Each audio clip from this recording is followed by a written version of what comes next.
there are a lot of backstories to some of the videos that I filmed where I'm filming supercars with the owner visible, potentially doing something that is like either breaking the speed limit or like there are times where I had to take videos down. Yeah. There were times where we definitely had some messages sent to the channel like, I'm going to come after you. Yeah. Oh, wow. Yeah. Because there was a couple of scenarios where people were in compromising positions with females in their car that weren't necessarily their other halves. Yeah. Hello and welcome to another episode of Talkin Shop. Today we're joined by Paul, Supercars of London. Make sure to like, comment and subscribe and let us know who you want on Talkin Shop next. Somebody said something about you. I know. Making a noise in there. I know. Oh, breathing. Like. Don't breathe. Yeah, don't breathe. Stop breathing, Stop guys. breathing, yeah. That's the next one. I'll be like this. Yeah. Ruining the podcast by being alive. I know. Stop taking an air, man. There's no mints today. Yeah. I know. So yeah. we've been on our best behaviour today. No mints. I'm not going to breathe down the microphone. Yeah. We're all God good. knows what audio I'll be able to produce today. Honestly, like, You'll have no voice after this. yeah. Well, this was my problem was I kind of like started to feel like I was getting a bit of a cold, like right in the top of my nose over the weekend. We had like a big 70th family barbecue, thing, which was really nice.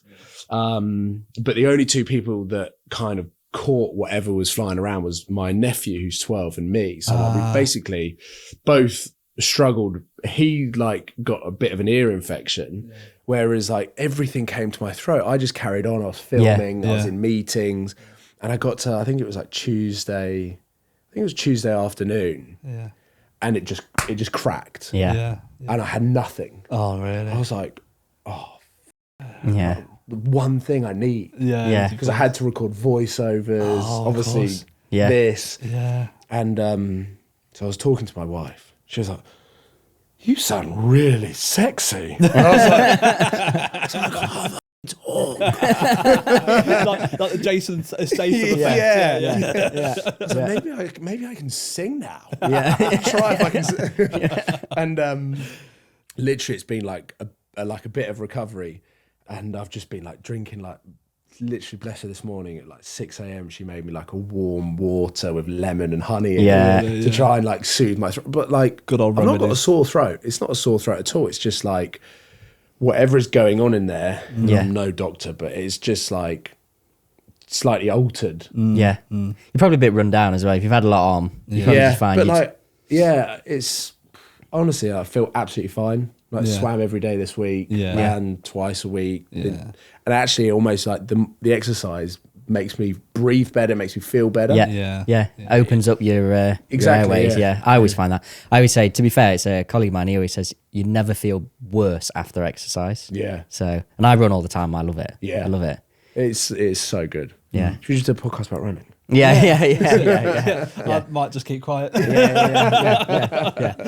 you've come in the M3. Yeah. So have you been a BMW fan? No. Okay. Like the BMWs have always, up until you drive them, the one that you kind of put to a side. Yeah. Because the Audis and the Mercedes probably up until the last couple of years have just been like the nicer places to be, the nicer seats. Like, so I bought the C63. No, I sold the M3 for the C63 because I was like, the interior is cool. Had the AMG GTS as well, which obviously at the time had like a really, really cool and futuristic interior. But then when you drive the BMW, you're like, actually, I get it. This is what it's all about. Yeah. The AMGs are like animals that are really hard to tame. And then the Audis are just a little bit.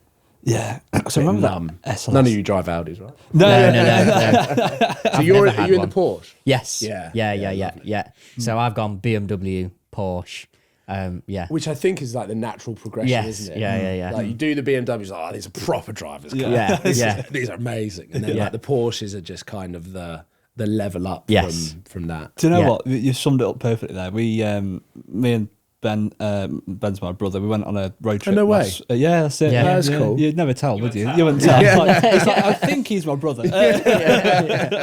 Went on a road trip last week with Driven Plus. And it went sort of around France and northern Spain and stuff. We took Ben's 911, and I said that exactly the same to him.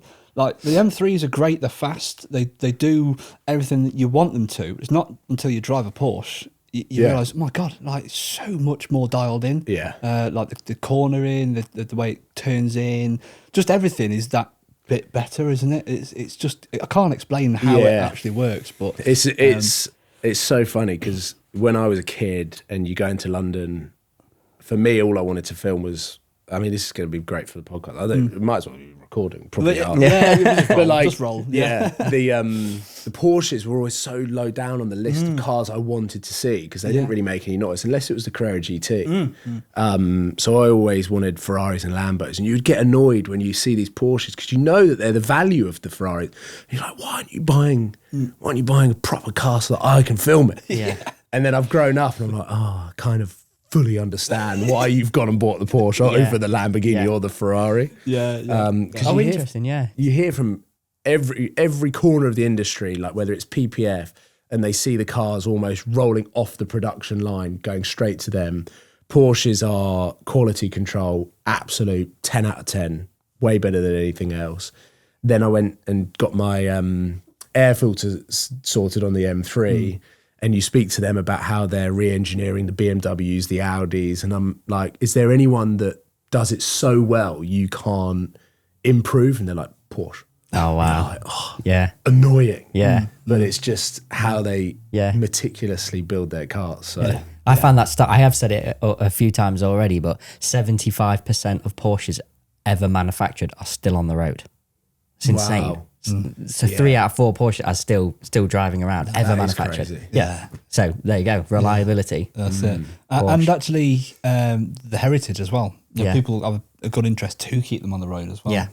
But they look, it's almost like the older they get, the better they look. Yeah. Whereas you can't say that for most manufacturers. What the Taycan and the new electric Macan or Macan or whatever you want to call it. What? Like, did someone just, like, design team maybe just like, with the head of design just like fall over? So like, I don't understand what you could do before. But BMW did the same thing. I look at some of these new BMWs driving past and I'm like, that's a BMW. Yeah. Like, I get a headache looking at it. For me now, Mercedes have gone that route as well. Unless it's like their SL or the new AMG GT, which you can kind of say they look good, but aren't of interest at all to me. No. Everything else is like, what are they doing? Yeah, I know. And they kind of, I feel like they know something that we don't. It's like, we're ahead of the time. We're ahead of your taste. Like, I don't know. Yeah. That's just it. This in 10 years' time, you'll look back and go, This will be a classic. Exactly. First time I drove, in fact, no, I can't remember if I drove yours, before I had mine, but I went into Porsche and I did sort of cringily say, I sort of said, oh, steering's really heavy in that car. He's like, yeah, that's a Porsche, mate. That's now I feel like a tip. Cheers. Come on, I've got to work out.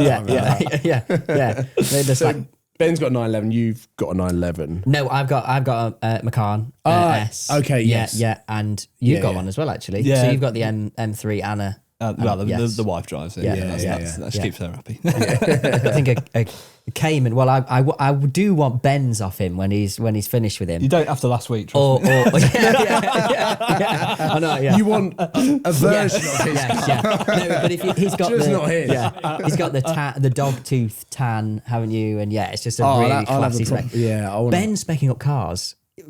Aaron's M3 is Ben's spec. Ben is like the goat of car spec. Cars. I'll look on Auto Trader and go boring. But Ben will go, how about this one? What? Yeah. Where was that?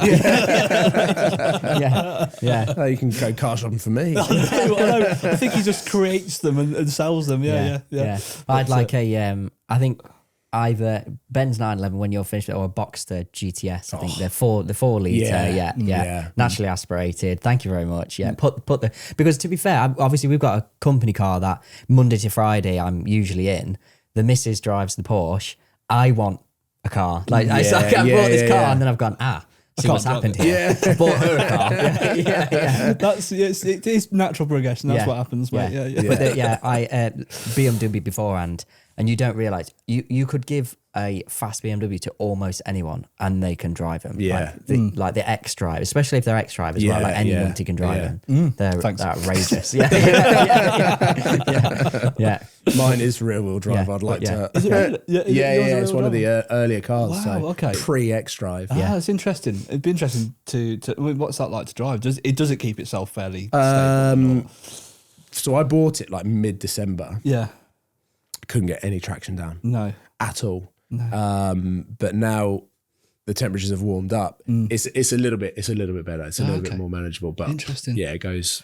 Because I've tried mine in rear-wheel a lot. drive, and it's pretty outrageous. Forget it. But the difference is, I suppose, yours is rear-wheel drive with the traction on. When you do it on mine, it goes into MDM with the traction off. Okay. So there's still a little bit of it will catch you right at the end kind of thing. Yeah, that's it. But dangerous.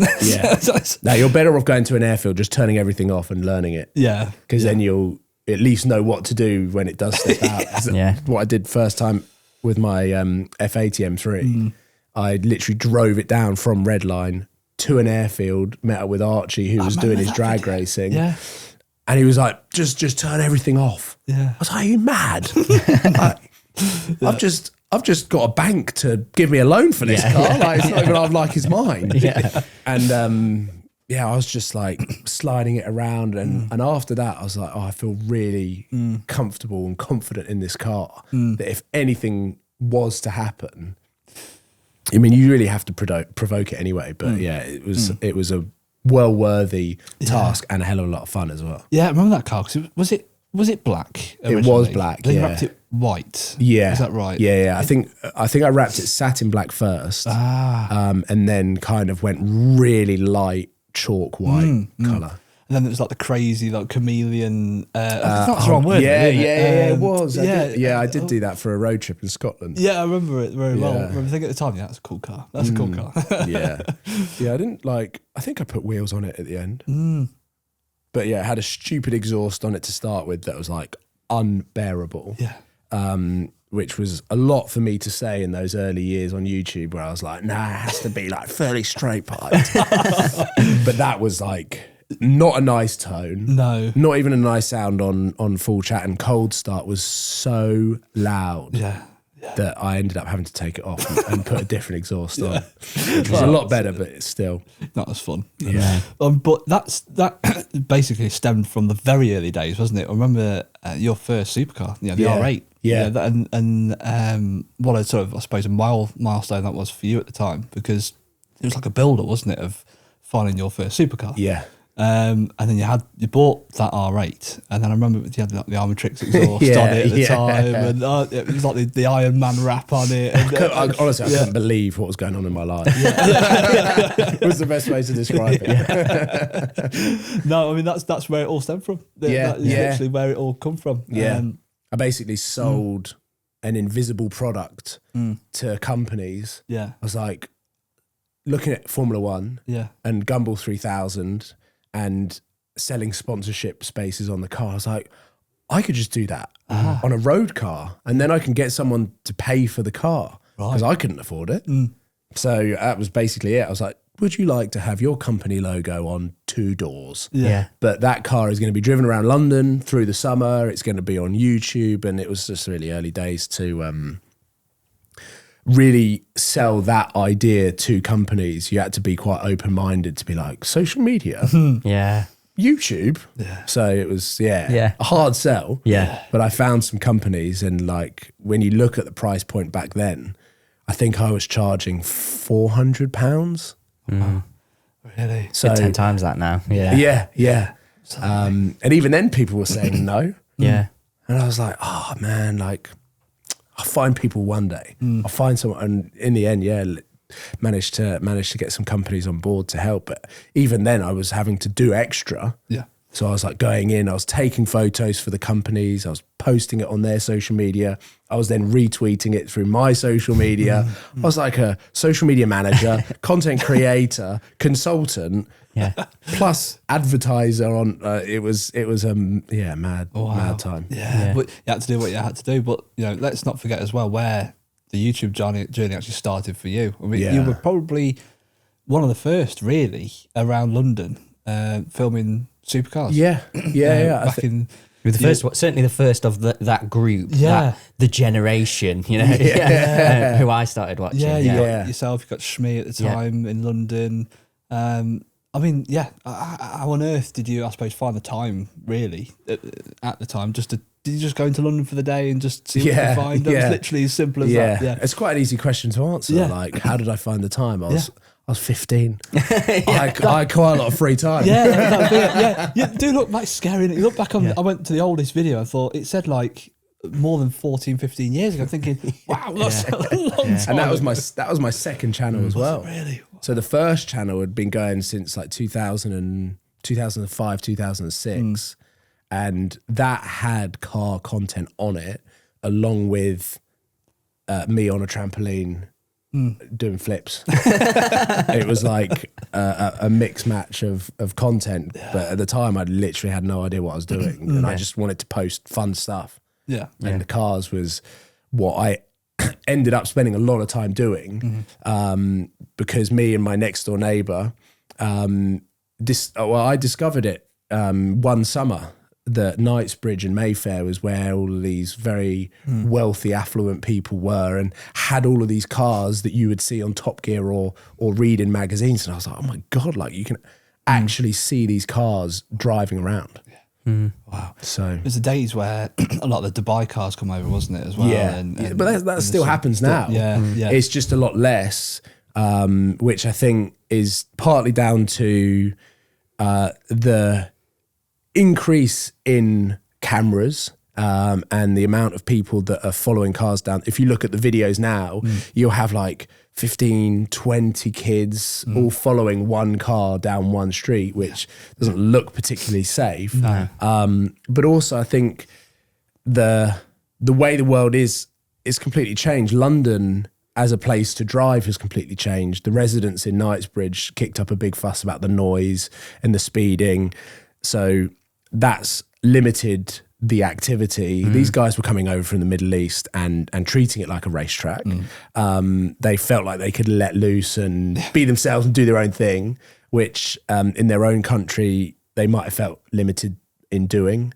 So it was for them like a real sort of like holiday blowout, like how we in our early 20s would go out to Ibiza or a Greek island to be like, let's go crazy. This is what these guys were doing. They were just shipping their Lamborghinis over to London and just driving them around as if they were driving around Silverstone. Wow.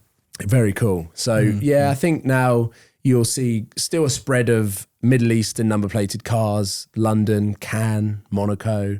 Sometimes they are in Paris, but they love the weather. They love the culture, the lifestyle, and we love their cars. Yeah, well, absolutely. But I mean, that I suppose. Have you always had a big interest in cars, supercars, previous to like the London days? I mean, where did that all stem from? Formula One. If you want to track it all the way back, what started out as my obsession with flight. So I had a huge obsession with fighter jets and commercial planes. So I had the flight simulators. I had all of the PC games. I had my joystick. I was like 9. And that then transferred into Formula One. Was it Flight Simulator 2000? That's like that. I had that. My mum got out my Christmas list from like 1999 or 2000. So I literally would have been 9 years old. And it had Flight Simulator 2000 on it, and it was like Logitech joystick.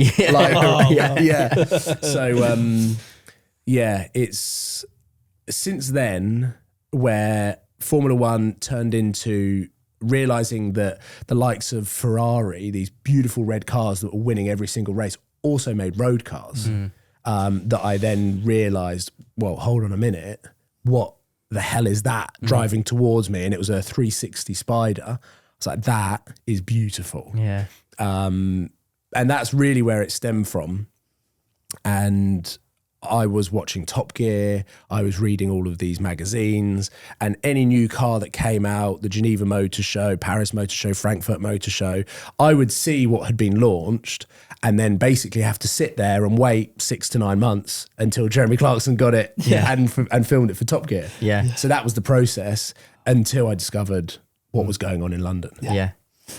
Wow. Took a camera. Yeah. Well, the first camera that I took was not it was a mobile phone with a camera attached to it. Going from filming them to then owning that R8, question we've sort of started asking on the podcast is like, what does success mean to you? And I imagine, without answering, but I imagine that's jumping in an R8 and going, it's mine, baby. You say that. Yeah. I shit myself when I collected that car because of the financial responsibility that I had attached to it. So it was a huge moment that I'd kind of realized a dream. And that journey home, and I parked it up on my mum's driveway, and I was like, what am I going to do now? Yeah. Like, this pay for it now. It was almost like, this is where it begins. Yeah. And I went out and I was filming every single day, because my whole concept on why I needed my own car was I would have content on my driveway every single day. Yeah. Rather than going into London and walking 15, 20,000 steps to try and find something, it would be there on my driveway and I could film it every single day. So that's really where my channel stepped up from almost hoping to have a video to guaranteed, I know what I'm filming today. And I would just like rinse anything that came into my head. I would be like, right, I'm going to film that. If it works, I'm going to film it again in 2 weeks' time. And I just put a plan together of, right, I'm going to drive to the gym. Like, that's something that I thought would be really cool, to have a supercar, just do normal things. Yeah. I'm going to go to McDonald's. I'm going to do a drive-through in my car and hope that I don't curb the wheel. And that's literally where all of these ideas came from. Great content. Yeah, exactly. Well, at the time I didn't think that. I was like, how am I going to pay for this? Yeah.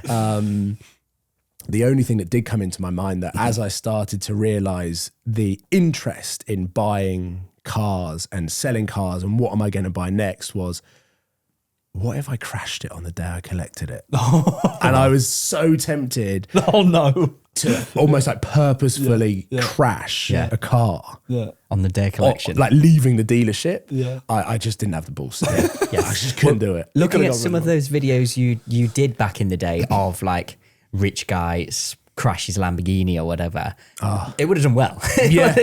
You would have multi-millions. Especially because I also would have been in control of that entire situation, where there are a lot of backstories to some of the videos that I filmed, where I'm filming supercars with the owner visible, potentially doing something that is like either breaking the speed limit or like, there are times where I had to take videos down. Yeah. There were times where we definitely had some messages sent to the channel like, I'm going to come after you. Yeah. Oh, wow. Yeah. Because there was a couple of scenarios where people were in compromising positions with females in their car that weren't necessarily their other halves. Yeah. Sure. Which I was 16, 17 years old. Yeah. Like, I didn't know what was going on in the world at that time. I was just like, oh my God, there's a Ferrari, there's a Bugatti, there's a McLaren. I have to film it. And I completely disregarded the actual people involved in that. And I just thought, is it making a nice noise? Is it accelerating? Can I get a rev out of it? Or like, can I wait here and start the car up? And you absolutely have no idea the flip side to what is actually going on in that scenario. And there was definitely some strange messages that we got. There was one time where someone was driving a Lamborghini that wasn't his. It was his older brother's, and his older brother didn't know that he had taken it into London. It was like an unbelievable story. I was like, man, I wish I was part of that family.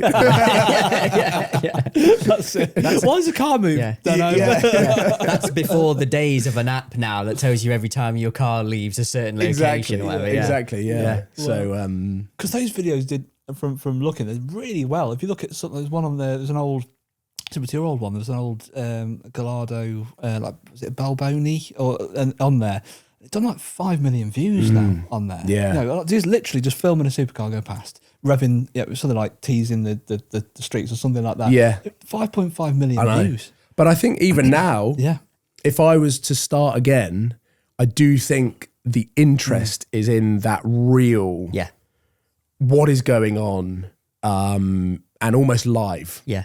Like you see all of these streamers now and people love it because they are just watching. It's as live as it gets.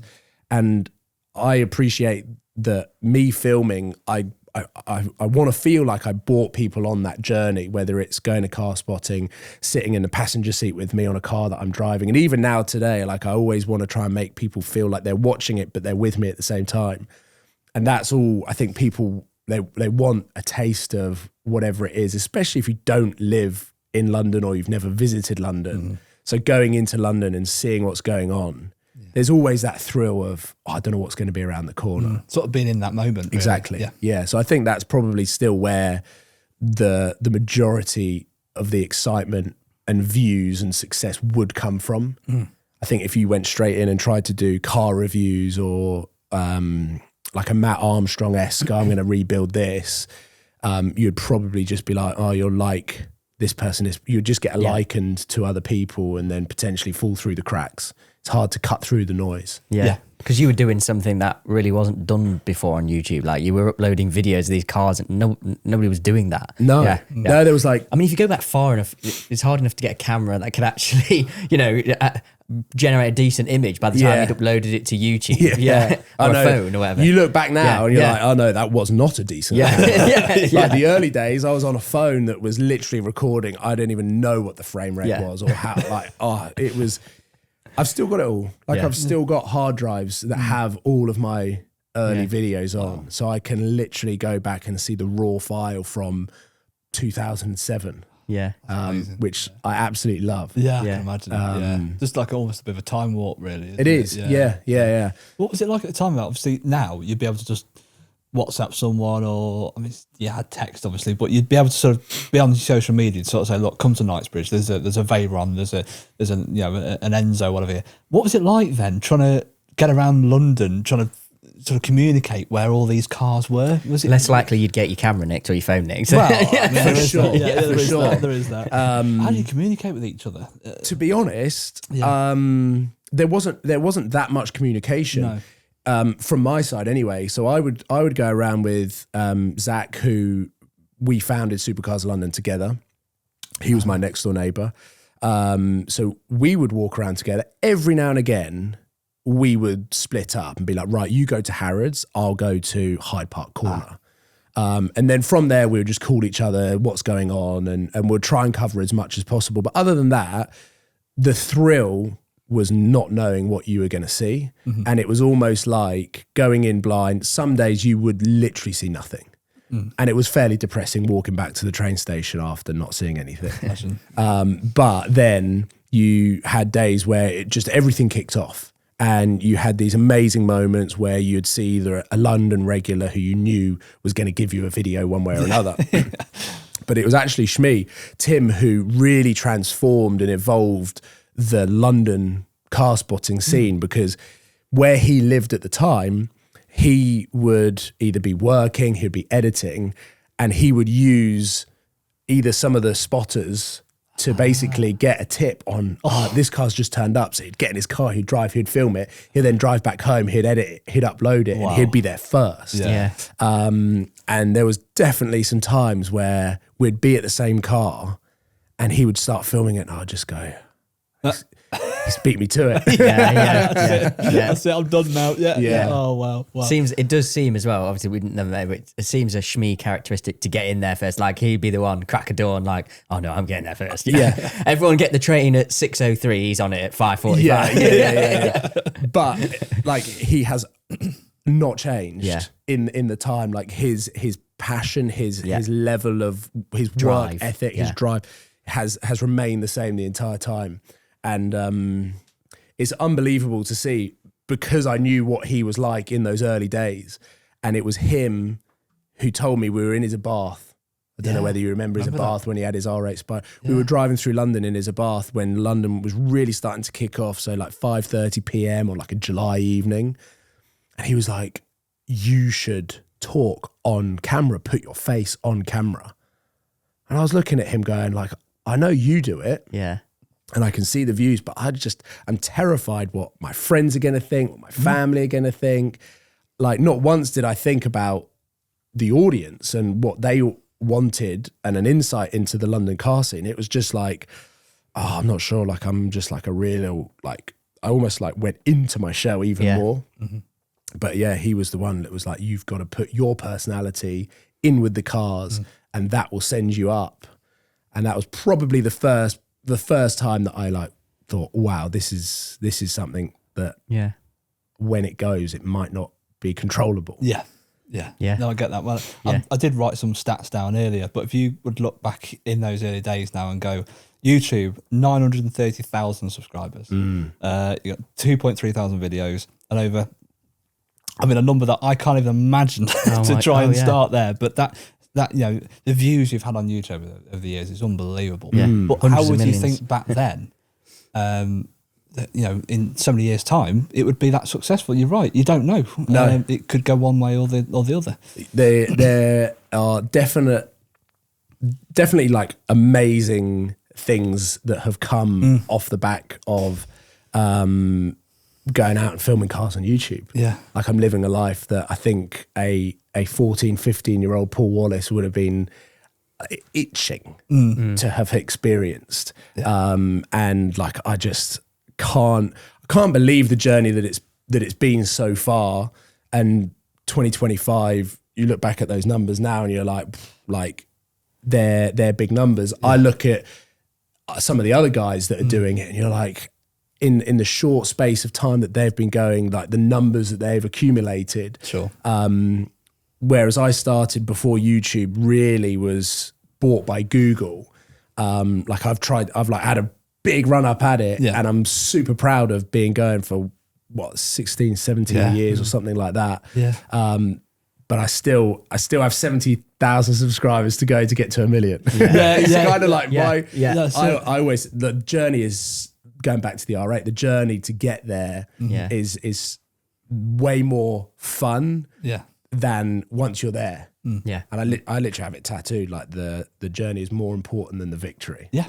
Yeah, I totally respect that as well. Yeah. Because people are very numbers focused these days with YouTube. Yeah. Well, now it's such a business heavy industry. When I was punting videos online, it wasn't because I was trying to make money. Yeah. It was because my computer was running out of memory or I wanted to show my mates on YouTube. But at the time, like the phones didn't have a way that you could pull a video off a memory card onto a phone. Yeah. So I was like, oh, you got to go onto YouTube. You got to type in Lamborghini acceleration in London, and then you'll see what I saw on the weekend. And that's like the sort of mad evolution of technology now. Whereas like I'll edit on the laptop, I'll upload it to the cloud, I'll download it on my phone, I'll upload it as a reel on Instagram, and it's done. And usually there is some form of way that I've made money from that piece of content. Whereas back in the day, it was just like, I'm just going to keep pumping the YouTube videos out and hopefully I'll get enough views to make money. Yeah. And obviously the algorithm really wasn't a thing. You can go to YouTube now and go, that's their latest video, or because you've watched that, you'll get that. Yeah. But then, as you say, you literally had to type in exactly what you were wanting to go and view. Which is different world. Completely different world. That's how you find everybody else. That's how I came across Seb when you started doing videos with him back in the day. Yeah. Wow, how did you meet Seb then? Because I think he's Monaco, isn't he? So, it probably was. What an awful life as well. Shocking. I don't know how he copes. There's someone you really want to feel sorry for. It's Seb and his lifestyle. He sounds like this most of the time, but that's because of a night out. That's the Monaco lifestyle. So I think we just probably started talking through YouTube. Yeah. Like we were commenting on each other's videos. He was probably the only one doing it in Monaco. And it was me, Tim, then there was Alex Smolik in Paris, there was Marchettino in Italy, and then there was a guy called Brian Zuck in America doing it. So we were kind of all in communication with each other at the time, being like, oh, like, you're kind of like me. You like doing the same stuff as me. Yeah. And Seb was like, if you ever want to come down to Monaco. Yep. And I was like, right. I'd been there once for a day. Yeah. And we were on a family holiday in like Marseille, and we took a train across to Monaco. And I remember it so clearly. We got out of the train station, walked down the steps, a red 360 Spider came round with a silver Porsche Carrera GT. Wow. And I was like, oh my God, I'm in heaven. Yeah. Like, unbelievable. So that's when we started to organise a road trip down. I drove my R8 down. Yeah. And that was the first time that I met Seb. One of the nicest, sweetest, hard-working kid ever. I've now known him for, don't even know, 12, 14 years or so. Yeah. Just like absolute legend. Yeah. And he's gone off in different angles and still doing his YouTube stuff, but in French. Because at the time that I met him, he had his like main channel that was all English. And Yeah, his social medias, he'll speak French, won't he? I know, it's really annoying because I don't know what he's saying. Learn French. Yeah. But how can we forget the road trips? Because I think I guess one of many, but that's inspired us in years to come to do our road trips and stuff, because that's where it started. Yeah. I remember yourself, Sam, Shmee, JWW, all going down to the Monaco in the cars, staying at his place for a week. I mean, what a life. When you had the Lotus as well. That's my like earliest. Of course. That's got to be a satin while. black one. Yes. Yeah. Because did he retro? It took the roof out. It wasn't actually supposed to have the roof up, was it? Really, I can't remember. I'm not remember. I'm not Yeah. sure about that. No. All I know, that car got stolen. He got carjacked at gunpoint in Paris. Did it really? Yeah. Wow. I was staying at his, and his mum woke me up at like 3 a.m. Classic Seb. He was supposed to leave at 9 a.m. the previous morning. Yeah. Didn't get out of bed until about 11. So like packed up, and his mum was like, Seb, you really need to get a move on. You really need to go. Because it's a long drive, Monaco to Paris. Yeah. And he arrived probably at like midnight or just after. And ended up like, driving into the car park, and someone basically was like, give me your car. Wow. He was like, what? What the hell? So I got woken up by his mum because I was still in Monaco of in the house. And she was like, you need to post on social media. Like Seb's just had his car. Do you know what? Now you're stolen. saying this, I seem to remember this. Yeah. It was a crazy time. Didn't know that. Yeah. But the road trips were like, we call them internally, like the golden era. Yeah. Like it comes across that way. It was just like us living our best lives. We were able to buy these cars that almost funded themselves through creating all of these videos. And we just didn't know what we were making. Like we were just creating these videos. We would wake up at 6 a.m. We would drive probably until 7 p.m. We'd get straight into the hotel room. I have fond memories of me and Sam sharing hotel rooms, editing until about 1 a.m. We would literally eat in the room. We would wake up the next morning. We would drive again for 12 hours. We would edit for another 4 hours. It was just like, and we'd upload like with a 24-hour delay. Like there was absolute no sort of like delay between uploading. No. And some days we were doing double uploads. It was like we couldn't upload enough content. And we just absolutely loved it. And we were coming up with all of these ideas, like the supercars versus supercar spotters in Monaco. We did like the pizza challenges, we did races, and it was like a blend of like learning what Top Gear did and what was so successful there with using what we had access to as well. So when we were in Monaco, it was like, can you drive to Italy to get a pizza quicker than you can drive down to Monaco to get the ingredients to then drive back up to the house to make a pizza? Yeah, I like it. And like, I was just, because we were just all creative people. We sat around a table at breakfast time, having all of these conversations about what do we want to film today? How do we want to film it? What are you going to film? How are you going to use that car? What are you going to do?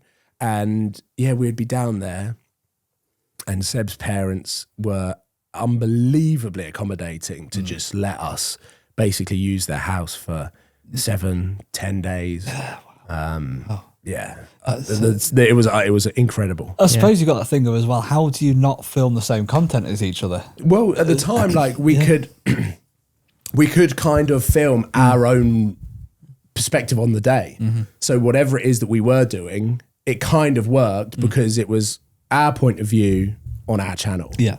But it did get to a point, essentially, when there was more YouTubers that were coming up, and we had probably done 3 or 4 road trips, where you did start to see like comments on your video is really similar to Sam's. Okay.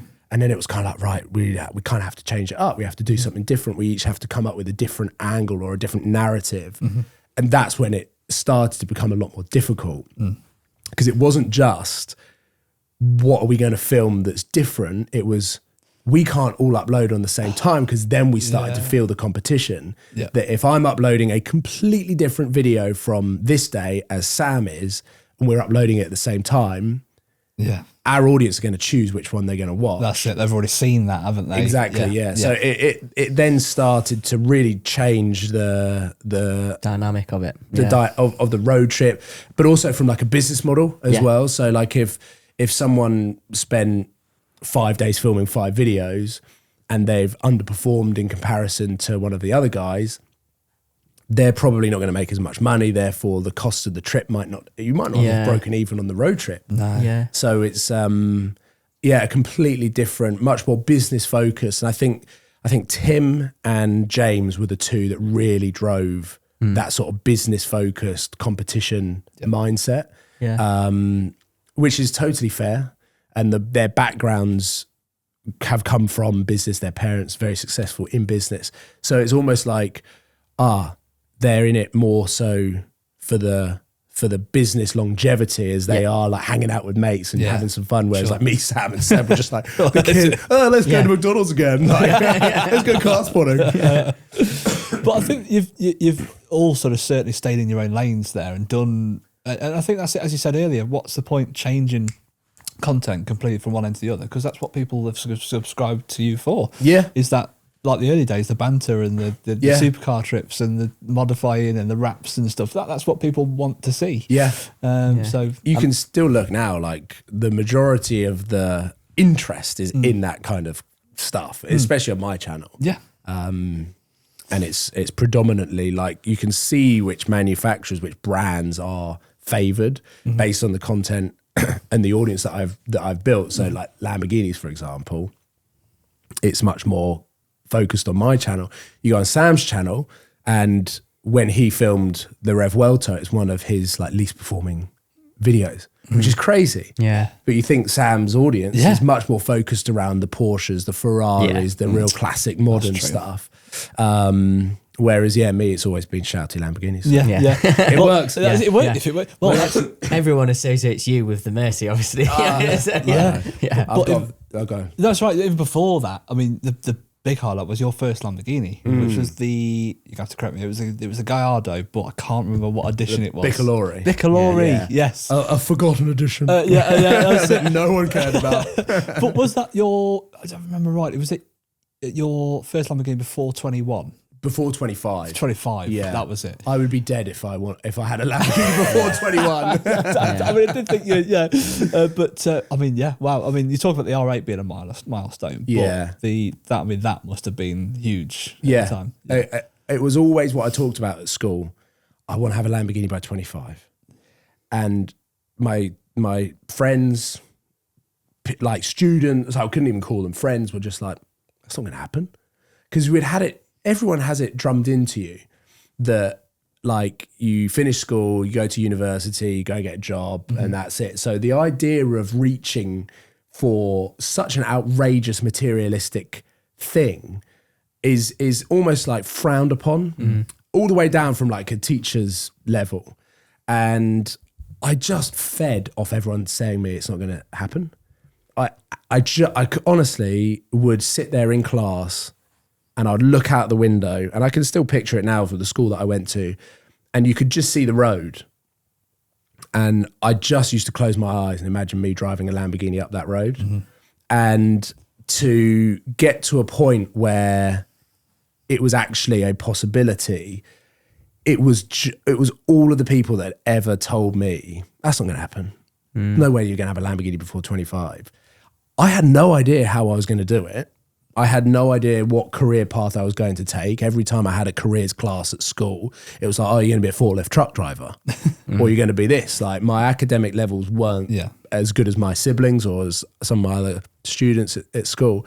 And getting to the point where I was like my R8 hasn't depreciated. So I've got all of the money that I've spent on that car over the last 18 months in that car. Plus I've earned the money, plus my YouTube channel is doing 3-4 times better than it was when I had the R8. There's no reason why I can't buy this Lamborghini. And so when I bought it, I had that very similar feeling with it when I did the R8, like that whole build up, all of the daydreaming, all of the night dreaming, all of the hard work that had gone into it. I bought the car, I drove it to Burger King in Guildford and I looked at it and I was like, that's mine. What do I do now? No, like nothing like that. I was like, I've done it. Like, what do I do now? So it was like, right, I've got to film the hell out of this car. And actually that Lamborghini going into the AMG GTS was probably from a numbers point of view, the most successful period on YouTube. Yeah. Subscriber growth, views. I drove a LaFerrari as well, which was just out of this world. Yeah. And it all just kind of came together in that period of time. And I only owned that car for 6 months because I shit myself. The clutch was maybe like, I don't know, 5,000 miles away from needing to be replaced. Like the tires needed replacing. It was going to need a service. And I just thought, if I go on a road trip in this car, which I was planning on doing in April, I bought the car in September 25, and 16. I was like, if I do another road trip in this car, the value of the car is probably going to go down 5. The clutch is probably going to be the best part of 3 to 5 grand. Then I was like, I'm going to be spending 12 grand on this car, maybe even 15 grand that I don't have, but I also don't want to spend. So I ended up selling it in March.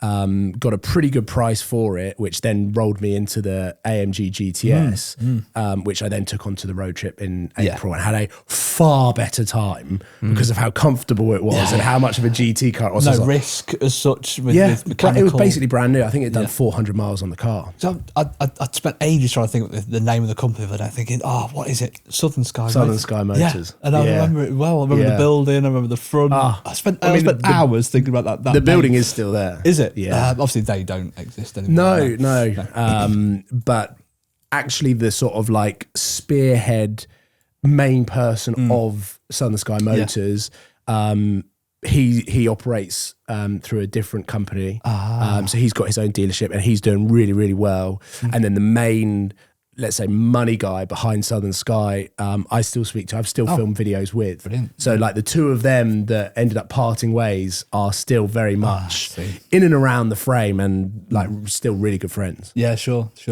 Yeah, I remember that very car. It was wrapped red, wasn't it? You went to big power, didn't you, on that as well? And, almost unmanageable power. Yeah. But at the time, though, it's certainly people loved that content of buying a car, wrapping it, and going big power. Yeah, it was like the build up of this journey of what, again, living in the moment of you with that car. But I think it was all I did, but on Need for Speed, up until the point that financially and tangibly I could do it. I was playing these games on PlayStation and Xbox, and it was like, right, okay, like I've done enough races to unlock the next level of car, which means I can go and buy this Lamborghini. And then it's like, right, I want to make it my color.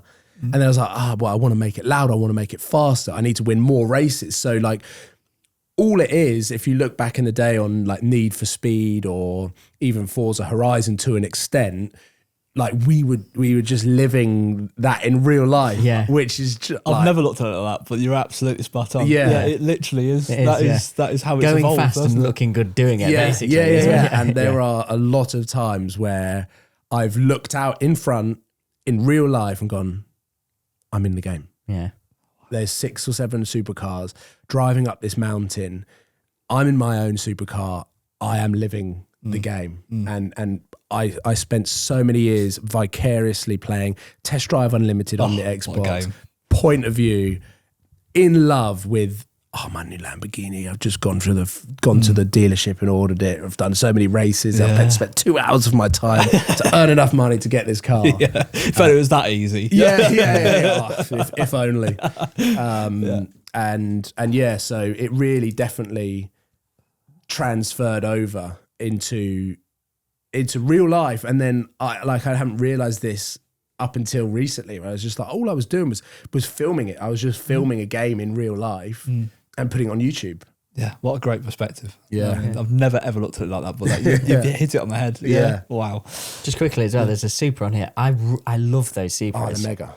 And that one's manual. Oh, is it? Yeah. Oh, even better. Yeah. The steering wheel. I know.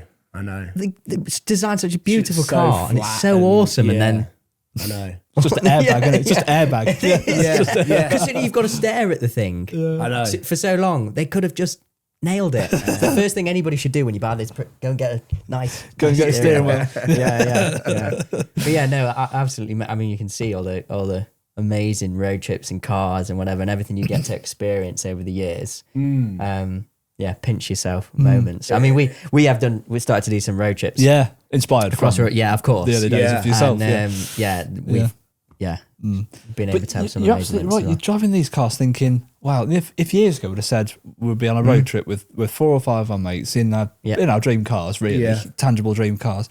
Who the hell would have thought that? You know, it's just crazy. But obviously we can't ignore the elephant in the room. At what age were you then when the Mercy come along?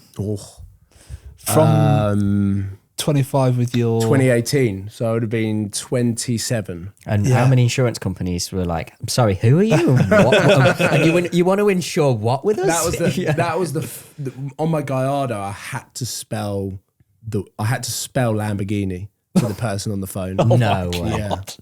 They were like, what car is that? I was like, Lamborghini. I'm sorry, who? And they were like, can you spell that? But for the Murciélago, that was the test. Yeah. you passed it. Thankfully, with the Murciélago, I had like an insurance partner who I'd worked with since my F80 M3, which I bought in 2017, I think. So I'd been working with them for a year. So when the Murciélago came around, it wasn't that bad. No, like if you were an insurance company and a 27-year-old kid calls up going, I want to insure a Murciélago. I'm going to drive it here, there. I'm going to go across Europe in it. I'm doing this, that, and the other. You wouldn't quote $4,000 for the year, would you? Really? Is that what it was? It was, which obwisly is a lot of money. Unlimited no claims. Did you put your date of birth down as like 1960? I actually did that once. Did you? Rather than put 1995, put 1965. Got like the whole year of not realising and the reason why my insurance was much cheaper that year because I told them I was like 60, which is such a me thing to do. Thankfully that was one of the years I didn't crash anything. So how old are you again? I know, 1965 instead of 1990. You had an easy life. How I got away with that? That is not consumer advice to get your insurance quote cheaper. Yes, please don't do that. It wasn't intentional. Already, But genuinely, I actually did that. After this goes out, your insurance will be void now. Louis walking to the frantically go back through the details. Thankfully, there was another provider a long time ago. But that Murciélago. I mean, you talk about the Gallardo for being maintenance heavy. I mean, the journey I saw on that car. I know. This is something that wherever I go, the Murciélago is the talking point. And it's such an icon. And from my perspective, and maybe I'm looking at it through rose-tinted glasses, but everyone that I speak to who watched the videos on the car was like, oh, that looked like a pig to own. And I was like, well, it wasn't really. No. But I think when you look back on the videos, there was probably quite a few little things that went wrong. And then obviously in Scotland, the big sort of pipe burst that then just basically flooded the entire road. And we'd trucked the car up for a 3-day road trip, traveling the North Coast 500. And within the first mile of leaving the hotel, the whole car has basically exploded. But that was only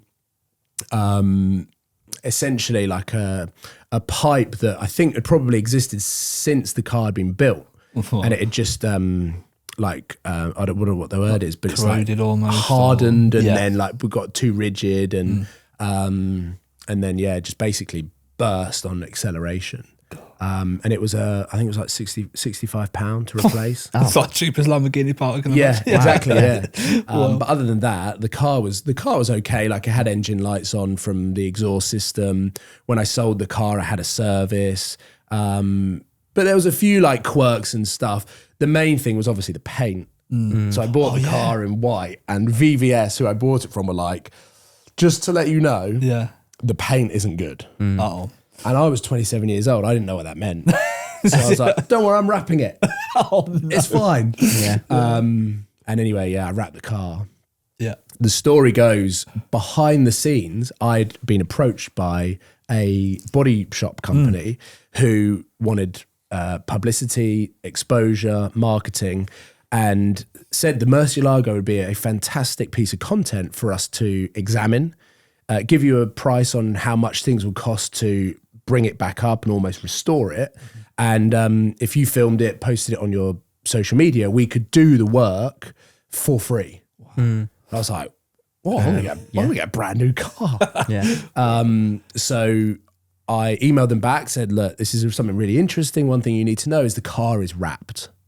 And they were like, we're going to need to see the paintwork on the car to give you a full breakdown and estimation. So at the time, I kind of thought, well, they've confirmed that this is what they'll do. I'll sort of hold them to their word. Yeah. I'll take the wrap off.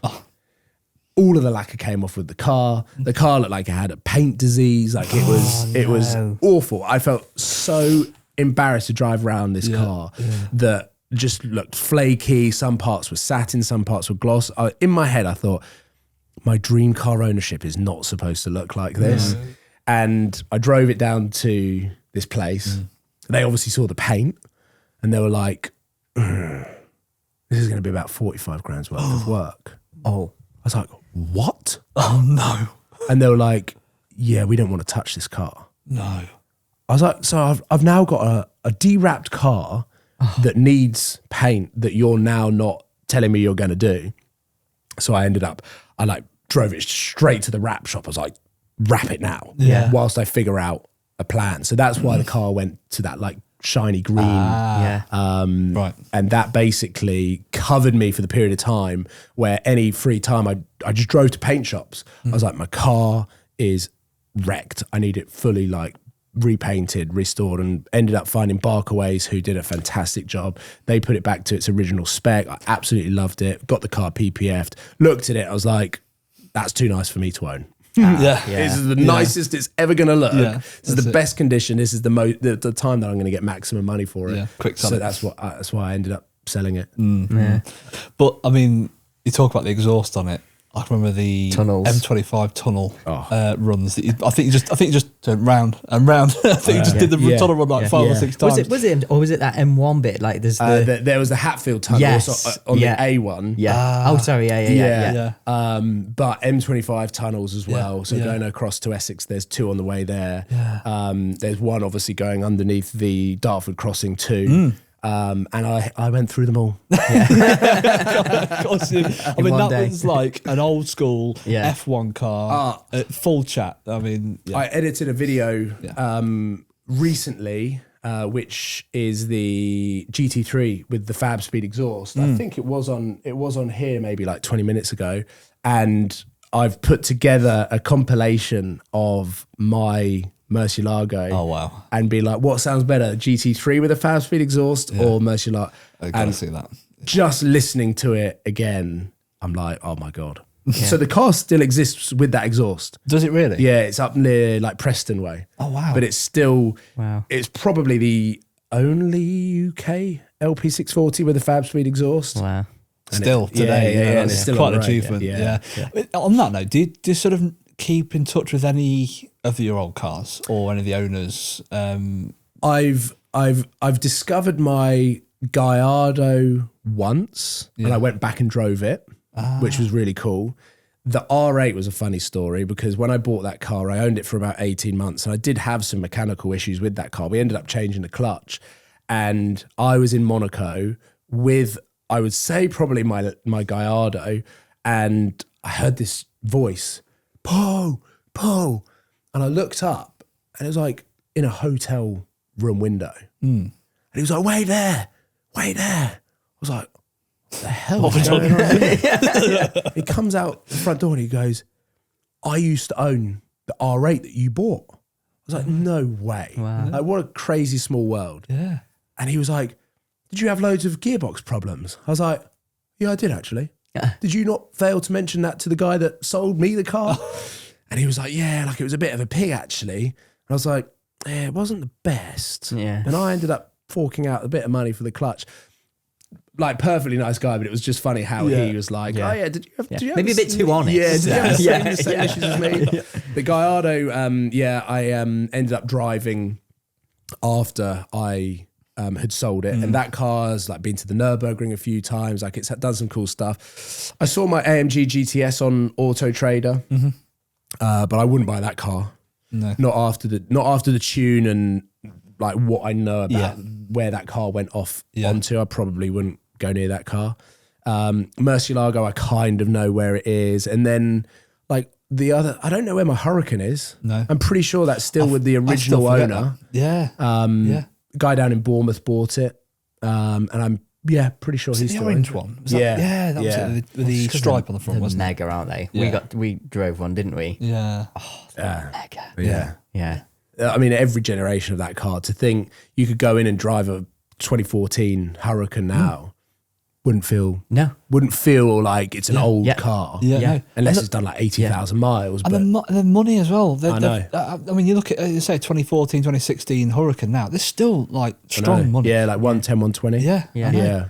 Which is crazy. But I almost forgot about that one. Yeah. So you've had 3 Lamborghinis. Yeah. I didn't own it. I didn't own it for particularly long. No. Because I only was able to buy that car because I sold the AMG GTS and when I bought that car, me and my now wife, but at the time girlfriend, we were trying to buy our first property, and I remember so clearly contacting the mortgage company saying like, could you tell us how much we could borrow? And they were like, yeah, no problem. Like, what sort of like income have you got?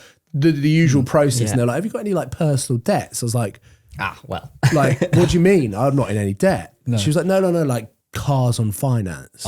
Right. And I had the M3 and the Hurricane. How much ink have you got? Yeah. And I was like, I've got 2 cars. And she was like, and how much do you pay per month for them? And I said, again, like completely naively and innocently, I was like, doing the calculation. I was like, £2,300. She was like, what? Yeah. And I was like, is that not normal? Yeah. You can't race a house. Yeah. Have you ever heard of anyone revved a house? So that was like a moment of, okay, I'm going to have to sell these cars, which then obviously brings you back up to the affordability level, which enabled us to go and buy a flat. Everything got signed off.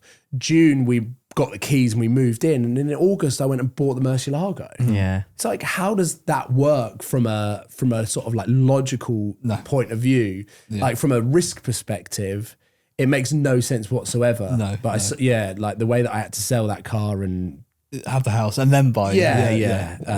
Of all those cars, which is the one where you like, if you could have had it forever, which is the one? Probably the Murciélago. If I didn't have to worry about the maintenance and the day-to-day living with that car. Like, every time you took it out of the garage. Yeah, because that car, even when I bought it, even when it came out, like we go back to when I was like getting into cars, it was like 2001, 2002. Murciélago came out in 2002.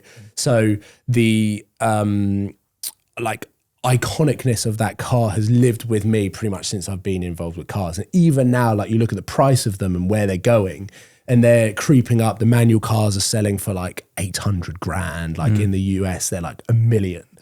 It's nuts. But my car was obviously ex-Singapore, E-gear, it was actually a really nice example. And now it's back to its factory spec. I think the guys wrapped it though, but in general, it's as nice as you can get, but probably in the lower end of the market in terms of value. Yeah, I forget it was an ex-Singapore car. At the time, I remember saying that, thinking, wow, okay, that's because it was painted white over there, wasn't it? Yeah, yeah. That was it. Yeah, wow. Well, at least you know, according to your mind, you've brought that car back to its former glory. So, You tick the box as well. Yeah, exactly. Tick the box, Talkin Shop wouldn't be possible without our title sponsor, Eclipse Diagnostics. Eclipse are the leading suppliers of JAL Test, the #1 heavy-duty vehicle, vessel and machinery multi-brand diagnostic tools. If you're working on cars, trucks, boats or machinery, be assured we have the solution capable of performing all of your OEM and dealer level functionality. Whether you're looking to force a regen, trace a wiring fault, or want to program an ECU, we've got you covered, with manufacturer repair manuals and a dedicated technical support team to keep your fleet moving. Enquire today and quote code TalkinShop to receive a free cable saver with your diagnostic order, including product training at your premises. Thanks, Eclipse, and back to the podcast. Yeah. On the F1, you mentioned F1 a few times. I'm a mad F1 fan. Yeah. Grew up on it, like every Sunday, sitting there with my dad and my granddad watching it religiously. Yeah. What do you think to F1 now compared to back in the day when you started watching it? Are you still as big of a fan, or? I would probably say I'm much more aware of what goes on. I'm way closer to the sport now than I was when I first started. Thank you, Netflix. Thank you, Netflix, as well for that. Yeah. When I first started to watch it, it was the sound. Like that to me is what has been synonymous through like my absolute passion for cars. Is if it sounds good and it gets me going, like that's what I'm the most interested in. I went through a gap like when I was at uni and not really spending too much time watching TV. Like I didn't watch football, I didn't watch Formula One, I didn't watch anything because I was basically filming. But since Lewis came into the sport, I think there's a lot that has changed. I think it's a lot more predictable. Is probably the right word. Dramatized a little bit. Yeah, as well. I think when you actually look at what races were interesting and what races were exciting versus the ones that just kind of get to the checkered flag and you're like, is that really worth watching for the last two and a half hours? I think it comes down to the amount of data, how quickly they can analyze it, and how many people there are in the team that can then break everything down to come up with the perfect strategy, which then creates the perfect race that more often than not doesn't necessarily make it the most interesting to watch.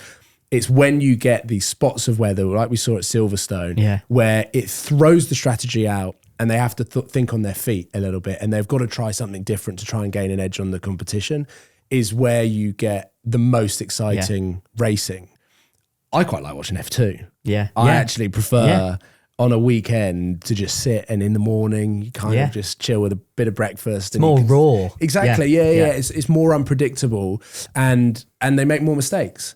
And I think now with F1, I can say the same with football as well, how formulated and structured the strategies are, that you could argue that the flair out of football is being taken away by this whole sort of passing strategy and playing out from the back and data.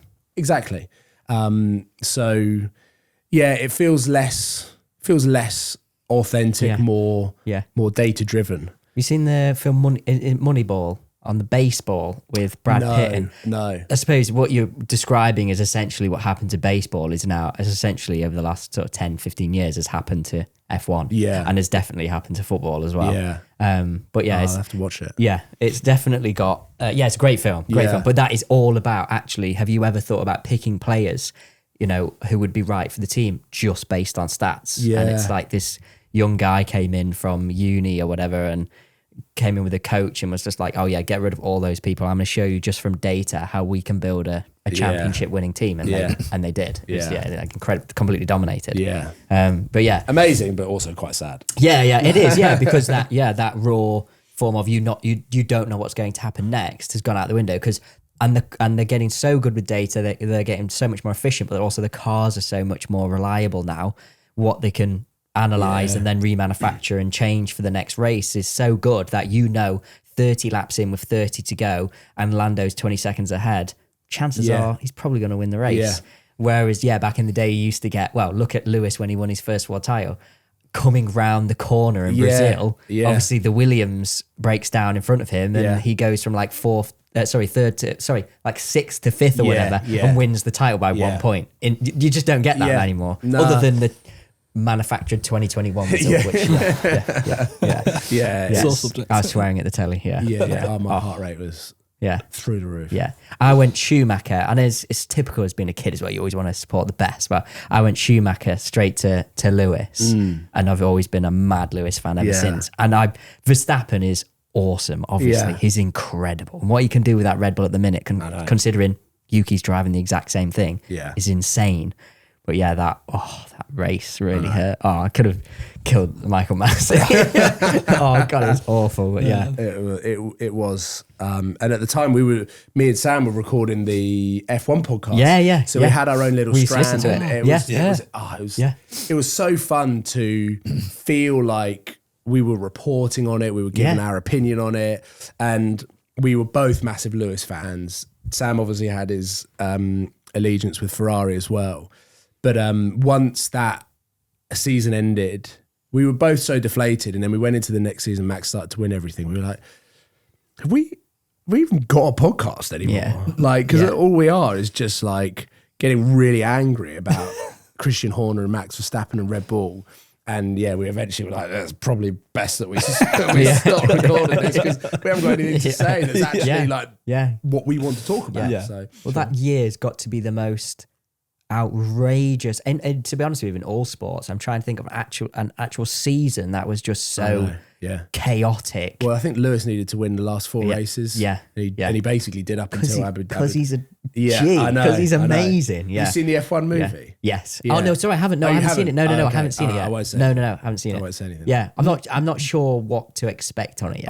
I was the same. I enjoyed aspects of it. Yeah. It's exactly what people think. I was going in there going, Brad Pitt's a little bit old. I don't like the fact that there's like Hollywood and fiction with real life, because you've got all of the drivers, all of the teams, like everything's real, but it's also not. But no, I think they did a good job, and like a young F1 fan, like looking back, if I was like 14, 15 and there was an F1 movie, I'd be all over it. It would be epic. But because you know the sport in and out for so long, I get why. I know exactly what it's going to be, and I haven't even seen it. I know it's just going to be typical Hollywood Americanized action on what is a very European sport. It's I still think like it's worth a watch. I definitely will go and see it. My dad saw it. He's a massive F1 fan. So I will. We'll go and see it. But F1, I won't actually, because we've been on it for hours. We'll move on. You mentioned Sam a couple of times. I mean, do you still stay in touch with like the old crew, if you like? Me, Sam and Archie were together at Goodwood last week, where so each year with Goodwood, we'll have our own plans, our own goals, and then we'll have invitations either through manufacturers, through brands that are paying to be there, stands. And over the years, we've always gone and done our own thing. Sometimes we do things together. Like me and Sam used to do the Michelin campaigns together, which was like Le Mans to Goodwood. And then we'd go up on the stage and we'd go head to head. And it was some of the best times. So this year we all had an opportunity to drive the new Defenders and to hang out and then to camp the night before the Thursday. And I remember messaging Archie and I was like, we got to do it. Come on. And he was like, yeah. Like, I've already told them I'm doing it. I was like, all right, cool. So like, I went straight back in and then replied straight away. I was like, so who else is coming, or who else have you invited? And they're like, it's a really great mix. Like, we've got Sam, we've got Becky, we've got Gadgets Boy, we've got all of these guys that are currently, so I was on the phone to Sam. You come into this Defender thing. And he's like, I've got the email. I'm not sure. I was like, well, me and Archie are going. And he's like, all right, okay, well, let me see what I could do. And we ended up being all there at the same time, because it is rare that we are all together at one time. I probably speak the most to Sam, Archie, Seb, Tony. I think from that group. TGE I probably speak to twice, 3 times a week. We're on the same sort of events. And then in and amongst that, Emma, Becky. I haven't seen Tim in about 2 years. Oh, wow. James I saw maybe 18 months ago. And I always keep tabs on what he's doing. But the group very much have gone off and done their own thing. But the moment you're back in the room, it's like no time's passed. Yeah. And it's so nice. So We need a reunion road trip. So me and Sam have tried so hard. I was supposed to go to Morocco when he went with the 360 to Morocco. I was supposed to go with the R8, couldn't go. We were trying to put together. We did an April Monaco trip 2 or 3 years ago. He took his GT3 down. I had my R8 down there. I'd driven down with Seb. But yeah, to try and get everyone together and to align everyone's diaries is near on impossible. Yeah, it was easier when you were kids staying at Seb's for 10 days, basically. Exactly. I could just picture it now, all of you guys just on one road trip again, like one big reunion. One big, that's it. All like 15 years older. Yeah. And like, if I said to everyone, guys, let's do a road trip. Go and buy a car. Let's do it how we used to do it. We'll buy a car. We'll turn up at Calais and then we'll go and do a road trip. I guarantee not one car would be of interest to film. Really? Sam would be in like some sort of like big Range Rover. I'd probably be in a Bentley. Because you've matured and you know you Like I really held on for a long time and was questioning like my choices. Especially like once I got past the Murciélago and I'd ticked that box from like an emotional standpoint, I would have had to have spent double what I spent on that to get anywhere near the level of emotion to get out of a car. So that kind of killed a lot of cars for me because I kept comparing them to the Murciélago. Because they don't really make them like that anymore, unless you are going to go and spend $500,000 on a Revuelto. Exactly. And even then, they're not what they used to be. Yeah. You know. So I came quite close to buying an Aventador S. That to me is like the closest, slightly more modern, but still very raw sledgehammer experience. And that was, I think at the time, like a probably pretty good deal just before COVID, and got advised with all of this that's going on, we don't know what's going to happen with the world. Like it's a financially irresponsible decision to go and get another finance agreement on a car that you don't even know whether you're going to drive in 2 months' time. Let alone make content and make money back from exactly. So the Aventador S ended up just being a bit of a pipe dream, but it's still probably the variant of the Aventador that I'd go and buy if I did have the money. But then from like 29, 30, 31, as I just got older and I was kind of like coming into being a little bit more interested in like the more comfy GT cars, like AMG GTR, like Bentley Continental. These are really good. Like the sound system's amazing. It's so quiet. And I was like, I'm getting out of the car and I don't feel like I've just been folded up into 14 pieces. If you could hear this after half an hour, you know, sit on each side. If you could hear yourself 10 years ago, you'd go, what? Exactly. Listen to him. I was literally like having to look at myself in the mirror and be like, sort yourself out. Sort yourself Stupid out. old man. And then like I'd have the choice between like a 458 Speciale or the GT4C Lussa. I'd be like, I think I'm going to take the Lussa. Which no kids are on YouTube looking for that. Exactly. They don't want that answer. But it's V12. You don't see crazy exhaust system next to GT4 Lusso, do you? No. Really know. Speaking of exhaust, actually, we did a road trip last year and Ben had an Amira that clearly had some exhaust thuggery. We went through this tunnel expecting, because we were with the Aston, where you had your dad's Aston was there, and V8 vans, you think in the tunnel and whatever, that would sound great. Couldn't hear it. It's like a V12. Oh my God, you're going to have to put it in.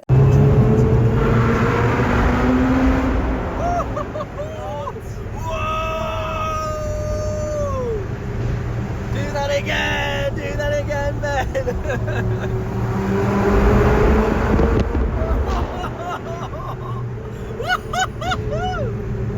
Wow, that sounds amazing. Our reaction. I've got the video on my phone. I can happily watch it every couple of weeks. It was being in a tunnel with a V12. Oh, it was insane. Yeah, well, we were in front. Obviously, you'd hear the cracks and bangs of the Vantage. You think, that's all right. Nice. And then, I thought it was a V12 Ferrari coming up behind us. I was driving that. I thought it was a Ferrari. I was like, what's yeah. We captured a complete. I was filming it, and we captured like this moment of what? Yeah. I was like sort of screaming. I was like, this is the feeling. They're the best memories. When they're caught on camera as well. Like, they're etched in your brain. That's it. You'll never forget it. Where do you? It's like you with the Mercy. Where do you go from there? You like it's the pinnacle. Yeah. And they, like we said, they don't make those absolute thoroughbred monsters anymore. No, they don't. They don't. No, because it's too safe, too scaled down. Didn't you say you went to an eco hotel with like 5 supercars on the street? Yeah, that happened last week. In Barcelona, obviously the tour didn't go into Barcelona. It's a city, it's busy, you don't want to drive through there, get it. So I went to some like eco resort, there's 7 supercars that turn up to the It's kind of not the point of this place. The hotel and stuff like nice cars, and we're thinking, well, you obviously don't own the place, do you? Oh dear. Yeah, that's the world. Killing their sustainability. Yeah, well that's it. We just like to make an impact, but there you go. Yeah. I'm going to change the subject completely different now. I remember having the SOL clothing. Yes.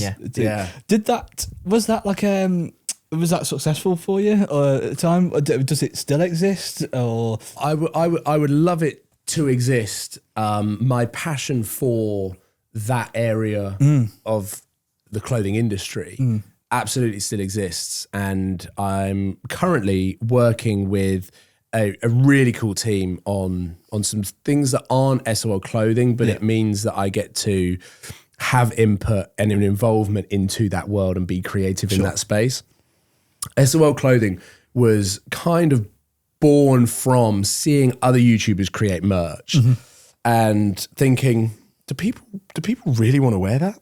Like, that just looks like you're a super fan, which I totally appreciate. There were a lot of people out there for that, and there was a big market for it. But I thought there's got to be a way for subscribers and people that follow my channel to be able to wear something that if you know, you know. Yeah. But if you don't, it still looks like a cool t-shirt. Like your t-shirts, for example, it's not garish. Yes. It's not your 2 faces on the front. Like it could have been. You could wear it. I haven't seen the back. You don't want to see the back. You can wear it like subtly. It's still something you'd want to go on ASOS or Zara and buy. Like a nice oversized tee. Yeah, I was like, if I want to wear it, then that to me is like the biggest tick. If I can endorse my own product, like I can't walk around wearing a picture of my own car with me as a caricature stood next to it. Yeah. So that was where SOL Clothing was born.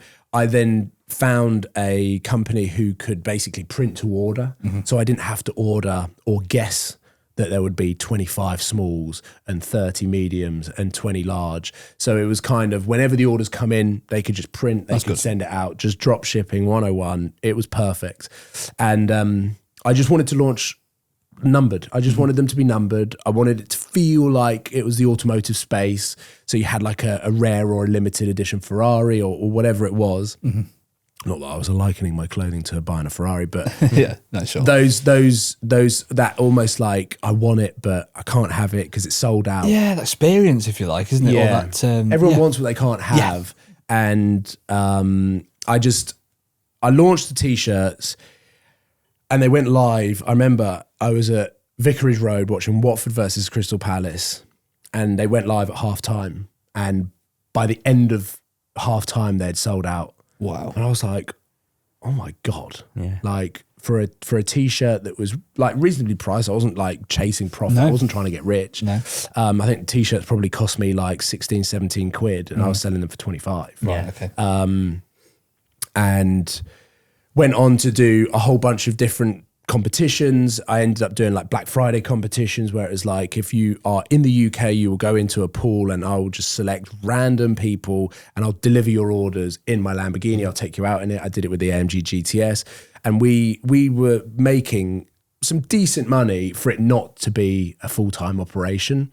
And the guy who ran it every Christmas and January would go on holiday.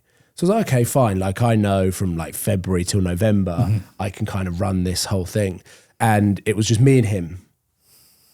I had not foreseen that anyone would need a different size or want a refund or change the color. Oh, gosh. And so the whole after sales was a mess. And I ended up being consumed with emails. So I was replying to every single email that was coming through. And I got a lot of angry emails in like, with the thousands of orders that we had, it was probably like the odd 20 where they were like, oh, we need a refund. And then I wouldn't reply to the email like 3 days, and they'd be like, this is a disgrace. And so I'd be like, oh, I'm really sorry. Like, it's just me that runs it. Like, and then I'd sign it off like from Paul, and they'd be like, oh my God, like Paul, as in Supercars of London. And I'd be like, I'm running everything. When the orders come through, that's when it goes out. And it was then Brexit that basically completely killed the rest of it. So we lost so many orders that were coming up to Christmas, that people didn't get their orders before Christmas because they were stuck in like the Netherlands or somewhere. So I ended up having to email everyone.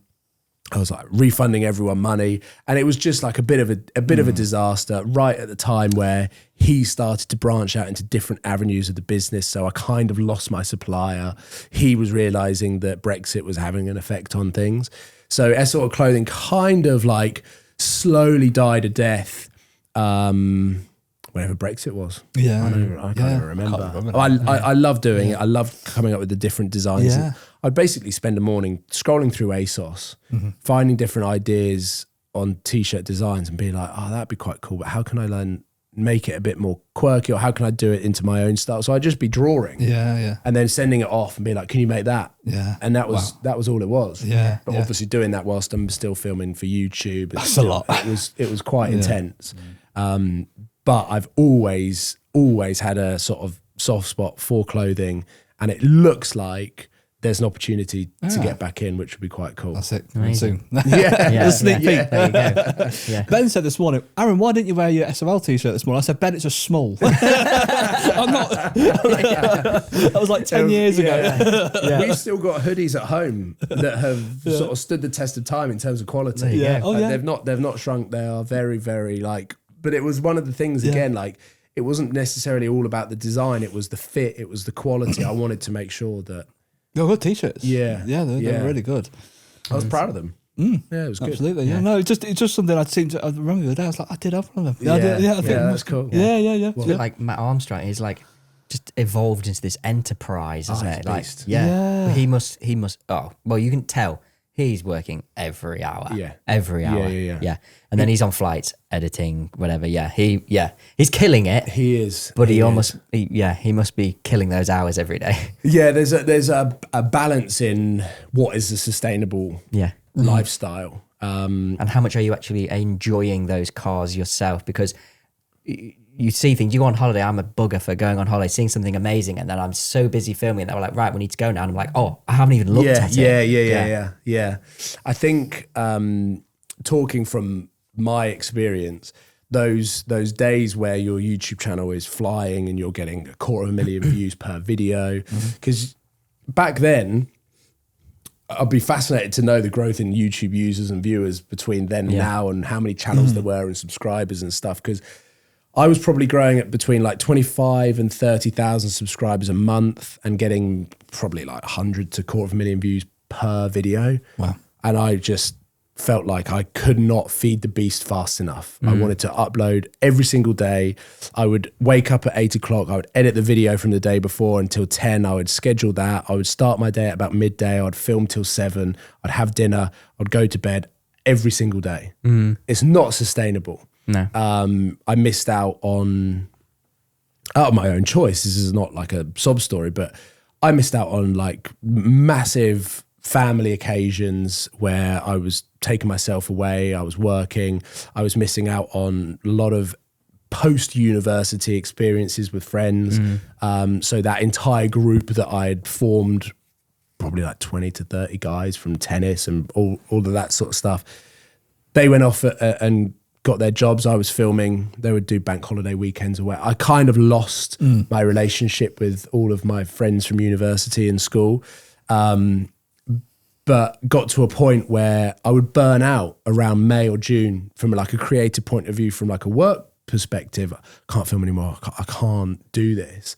But I felt like I needed to keep feeding the beast, keep making the money. I thought, if I stop, the algorithm's going to kick me off. It's going to take me 2-3 months to get back. I don't know what that looks like. So from a financial point of view, I was only ever looking 2-3 months ahead. I was never looking at the bigger picture, which was definitely a downfall when I then started to feel like I needed to slow down. COVID helped, but I was desperate for a break from like 2016. Yeah. I was like, I need a month off. I need to just relax. I hadn't really been on a holiday. And I now am at a point where I feel like I've got the right balance of enough work, enough filming, but still being able to spend time with my family, still have like really strong relationships with my niece and nephew.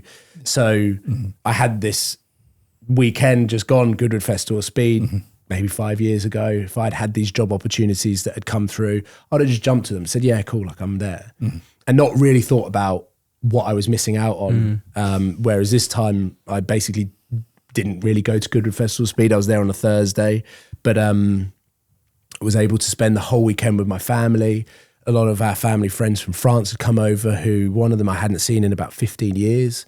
So I was able to have that quality time, and I've kind of built this way that I can work, not work too crazy, but still be able to work smarter, not harder. Exactly. Yeah. And it was COVID that really taught me that. Yeah. I can relate to that, because the anxiety with my job of taking time off greatly impacts the success. Yeah. I end up working hours while I'm away, because I would rather that than have the anxiety of my work phone's at home. Yeah. And I don't know what's going for the next 2 weeks. Yeah. Yeah. And I had a really interesting conversation over the last 2 years. There's been quite a lot that I've been working on from like a physical and a mental perspective. And this guy was like, so like, what's your job? And I was like, oh, like I've got a business. It's this, it's that. And he was like, oh, that sounds really cool. And he was like, so like, how big's your team? I was like, no, it's just me. He was like, oh, so like whatever time you put in is the money you make out. And I was like, yeah. And he was like, and what happens if you stop? I was like, oh, I probably wouldn't earn any money. He's like, oh, so it's just a job. And it's kind of like a really interesting way of seeing it, that I've had opportunities over the last sort of 5 to 7 years to bring people in. I've brought people in who have either let me down, or I've not been able to trust to the level that I needed to get it to a point where I was actually managing a team. And so I've ended up just going, you know what, I'm just going to run it. I'm just going to do everything myself and make sure that I earn enough money to relax when I want to relax, but work when I want to work. I mean, that flexibility, really. Yeah. No, I totally understand that. And I think it's important in life to sometimes slow down and realise actually what's more important. Yeah. Part of growing up. Yeah. 100%. Yeah. So from a maturity level of wanting to go and buy a fucking hardcore Lamborghini or whatever, and now wanting a Bentley, it's like, okay, like, do I really want to do that road trip for 8 days and it take me away from my wife, and I'm not going to be and I do get to a point where I like end up missing home. Yeah. And I've done longer trips where I'll go over to California and you've got the time difference, and you're like, I just want to be home now. Yeah. I feel like I can still make a living at home, but they're good trips to do every now and again. Yeah, of course. Yeah. You've got to make time to do the things you enjoy as well. Yeah. So, perfect balance. Yeah. Best car you've ever driven? Like, what is the best, the ultimate daily and the ultimate, if you're going out with the missus and there's just 2 seats and you want everybody looking at it, what are the 2 cars for you? What's like I always will say the best car I've driven from like a experience, from start to finish was the McLaren P1. Yeah. Wow. Up in Scotland. So you've driven a LaFerrari, a P1. Have you driven the 918? Yeah. And P1's best? P1's the best. Okay. P1's like the circumstances as well definitely factor in, because the LaFerrari was kind of East London, really random. Got taken out in it, pulled over at the side of the road. He was like, "Do you want to have a go?" Yeah. I was like, "Oh my god!" Well, obviously. Yeah. But like, is it legal? That's a flex though. I've driven the Holy Trinity. You know? Yeah. Yeah. The P1 was with McLaren. We were up in Scotland, stayed at an amazing hotel, drove some incredible roads, and it was me and Tim. We were the only two people up there. So we had a 720S support car. So whenever Tim was filming, I would be in the 720S following. And then whenever I was filming the P1, Tim would be in the 720S. Oh, wow. And we had one employee from McLaren.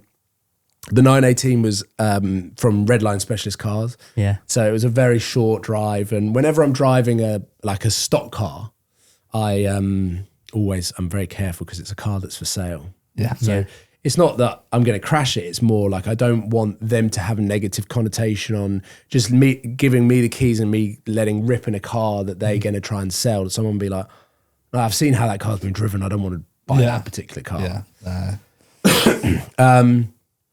More modern stuff, the Rev Welto is probably the best balance of, you can daily drive that car. Yeah. And it's got the usability of an R8 V10 Plus. But with the V12 and the hybrid system, it is frighteningly quick. Yeah. I can imagine. So that is, as a showstopper, is probably the car that I would have. And then as a daily, anything that falls into the category of like a luxury usable daily driver is so good. So many good ones now. Yeah. Oh, yeah. It's almost impossible to differentiate. Obviously, Rolls-Royce are a level above everything else. Yeah. And that comes from a price point perspective. It comes from a product perspective. I recently spent some time in the Black Badge Spectre, which of course, fully EV. Petrol heads are going to be like, you can't. Rolls-Royces were engineered over 100 years to be silent, vibrationless, and smooth. So an electric Rolls-Royce is the ultimate. It is. Actually, that's perspective Makes I've not sense. looked at. Yeah. And so Yeah. when I drove that, and I had it out in Wales in the middle of nowhere, charging was fairly straightforward. I then drove it back to where I live in Hertfordshire. Effortless. Like, EVs are a bit of a pain in the arse when you need to charge them in busy built-up areas. There are slow chargers that will literally take 48 hours to bring it back up to 80%. And then the really fast chargers at petrol stations are so expensive, you might as well just be paying for fuel. But that is as close to like effortless EVs you're going to get. And as well, if you're going to spend £500,000 on an EV, you're probably not going to be relying on a public charger, are you? You're going to have a charger at home. Like, so like that side of it doesn't probably matter. own the charger. Exactly. Yeah, you own the grid. Take it there. So it is a different experience. But yeah, like the Bentley Continental GT Hybrid is probably up there with like being the ultimate daily but usable supercar. I had a bit of a go on one of them in America. That was cool. How does the novelty not wear off when you look back at the list? If you did a list of all the cars you've driven, how do you not go, do you know what, they're all a bit the same now? Well, yeah. there is probably a tail off. Yeah. I would say there's a tail off where I think it was probably when I started to stop experiencing things for the first time. Yeah. So whether it be the Urus Performante was a moment where I walked into that almost knowing what that car was going to drive like. Was that orange one? We just had that orange. I'm not a fan of orange. No, or that was a yellow. Urus SE. Oh, that orange is. Do you like it? Oh, I do. I love it. I didn't like it. Oh, I love it. That orange. No, I kind of slagged that car off. Did you? Yeah. Because it was muted. But yeah, like it gets to a point. What am I driving there? It looks like the Cullinan. The Cullinan, yeah. Where Do you know what? It doesn't look like it from the indicator stop, does it?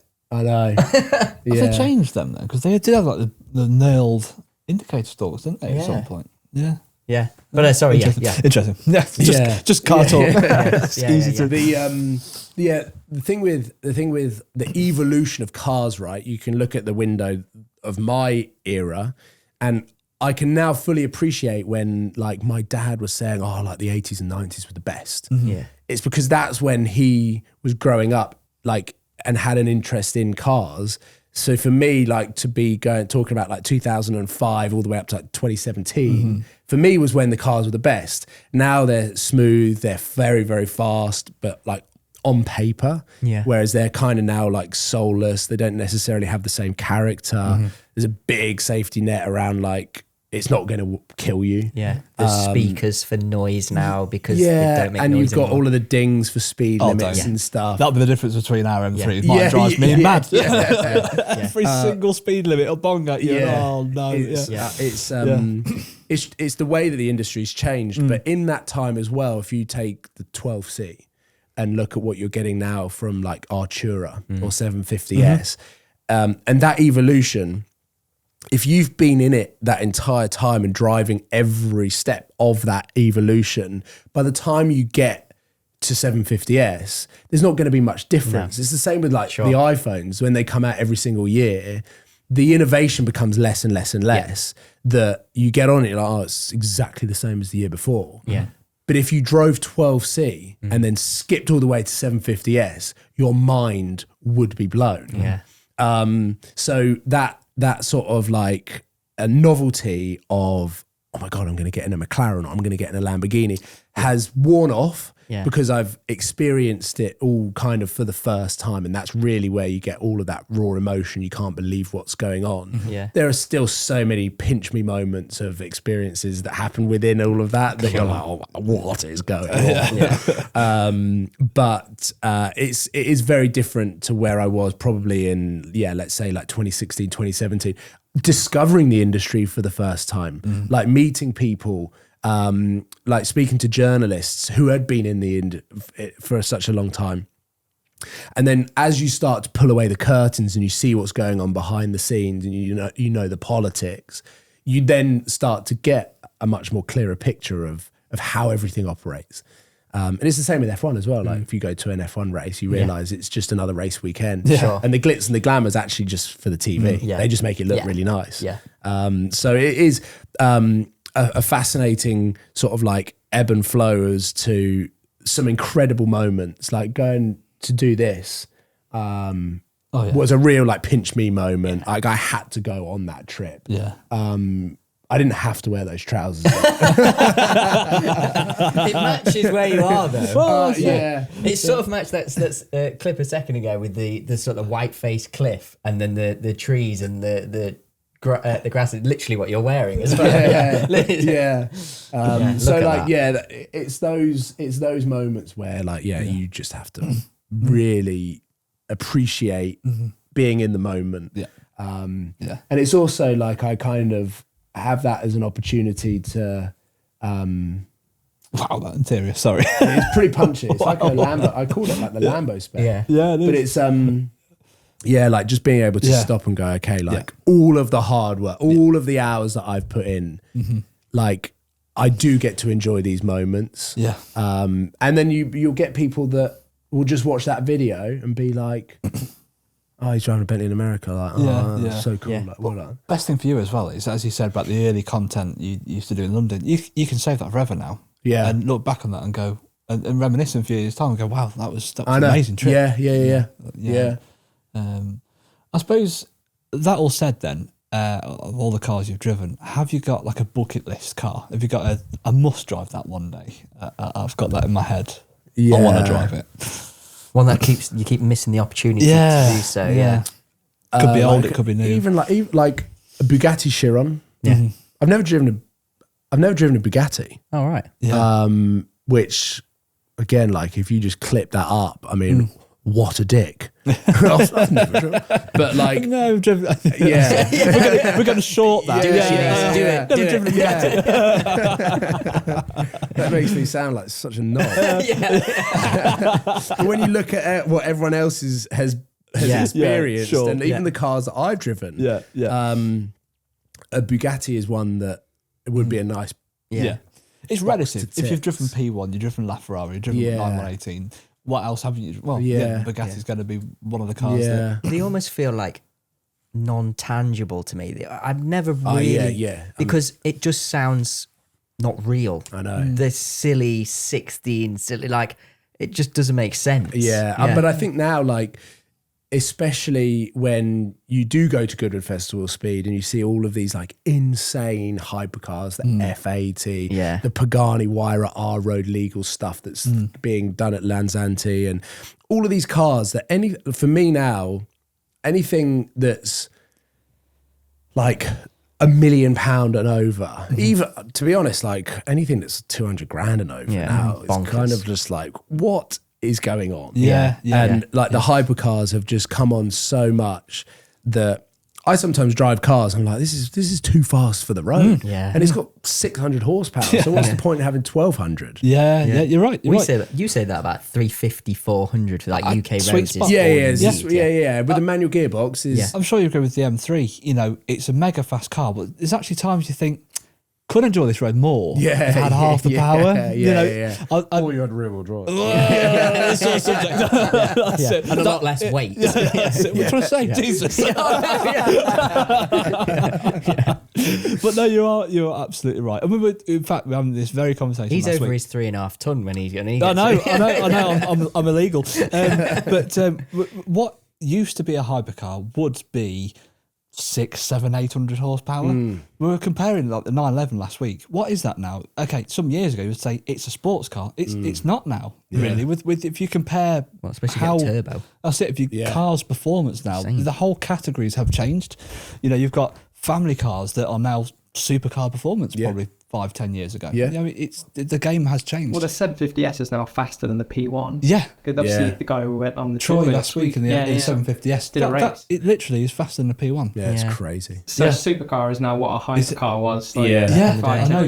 The whole category is changed, hasn't it? So, I'd say McLaren have probably driven that forward. Because just about to say that. Everyone was cruising at their own pace. Ferrari were like, hey, we're doing our thing. Porsche power to weight. Lambo like, hey, it's loud. And then McLaren come in and be like, we're going to, every single car we do supersedes the one before. It gets faster, and their rate of development has been terrifying. I mean, their headquarters now, you've only got to look at that and go, wow, it's like the size of it now is huge compared to what it was probably 2013, 14 when the 12C was around. And that W1 looks mega as well.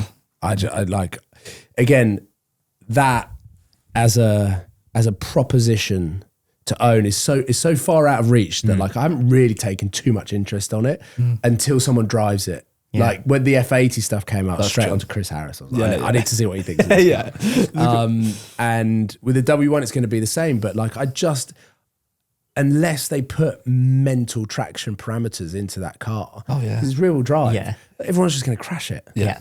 And that was when Elon Musk came out with that Tesla Roadster. It was like 0 to 60 in 1.9 seconds for like $100,000 or whatever. I was like, do you realize how accessible that amount of power is? That the amount of people that are going to just turn up to a pub, be like, oh, watch this, and just end up writing it off, like damaging things, hurting people. Like I know. It's scary. It is when you're not used to that sort of power.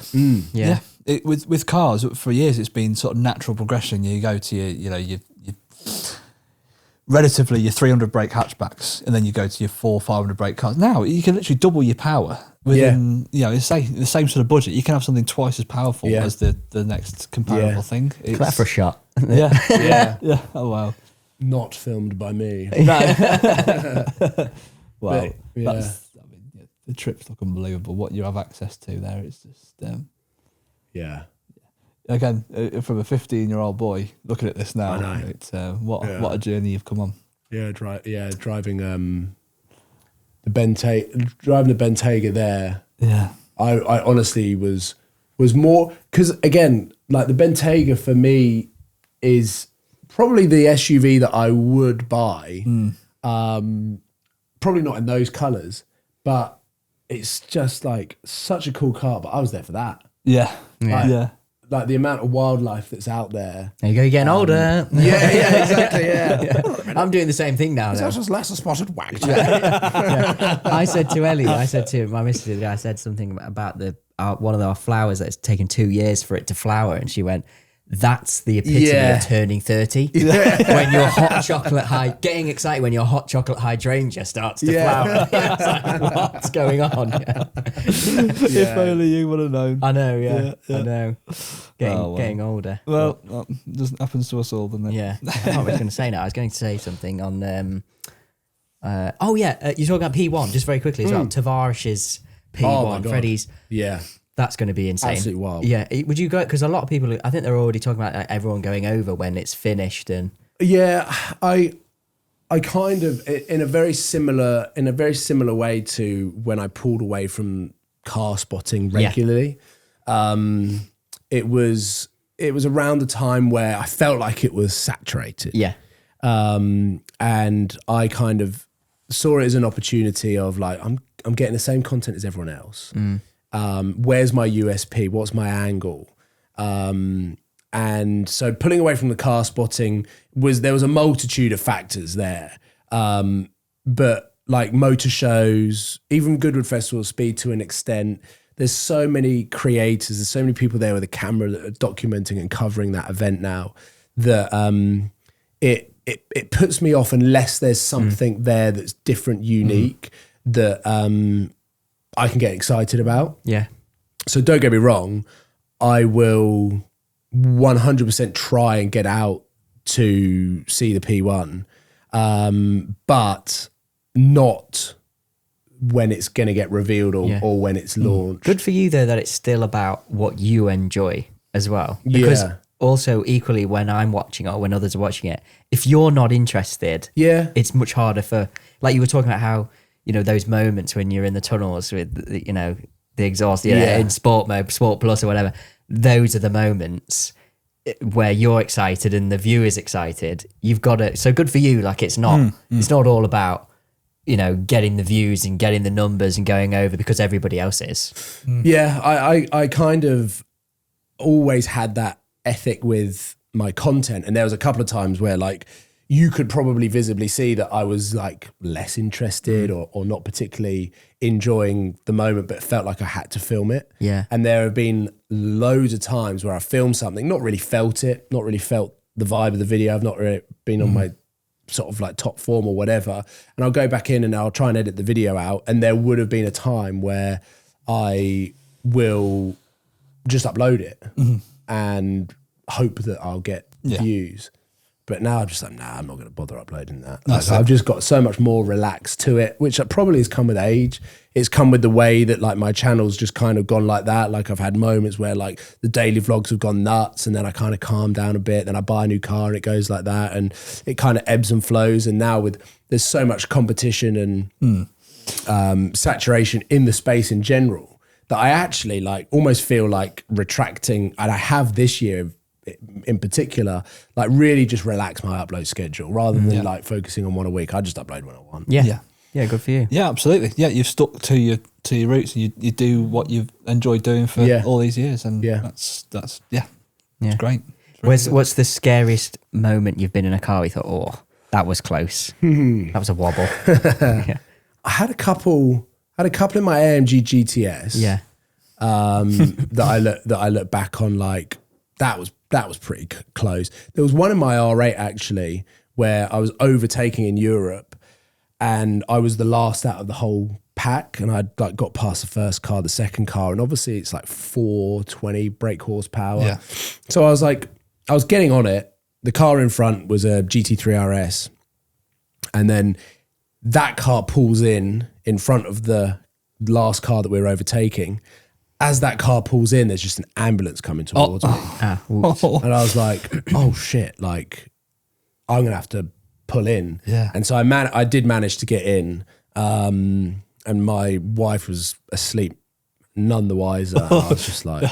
Probably a good job. Yeah, I was like, okay, that's definitely like all of these like little learning experiences. Of course. Yeah. Like I had moments when I was driving my mum's Ford Focus and realizing like, oh, I've just clipped the wing mirror there, or I've like got the wheel there. Like, and it's just those moments that you need to have in your journey to like just recalibrate your brain. Yeah. And the one when I clipped the wing mirror actually like really early on in my like driving career, like I probably passed my test within a month.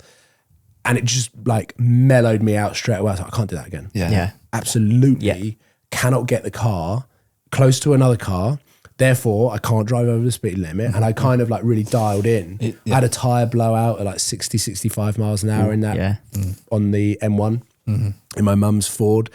And again, like it just kind of like shook me up enough where like I didn't damage the car, I didn't hit anyone, I didn't hurt myself. But it was a life lesson to be like, nah, you've got to take these cars seriously. And I've done enough experience and track driving in the dry and in the wet to know like how to respect tires, and how to respect the surface of the road on where you're driving and who you're driving around. And even yesterday, I was driving up for a meeting, and I could see the sort of like 40 mile an hour average speed checks on the motorway. And we were joining the motorway. So on the right, you could see all 3 lanes, pretty busy, everyone's slowing down. And this van behind, flashing me. I literally wound my window down and just pointed up at 40 mile an hour. It's like, what do you want me to do? Yeah, exactly. Like, have you seen where we're joining? Everyone's doing less than that. And you want to floor it on just to slam on your brakes. I know, this is it. And so, like, I mean, we're just sounding really old now, but like, all of these different sort of life lessons that I've had and little moments, like there's never really been like a near miss where I'm just trying to think whether there's like something.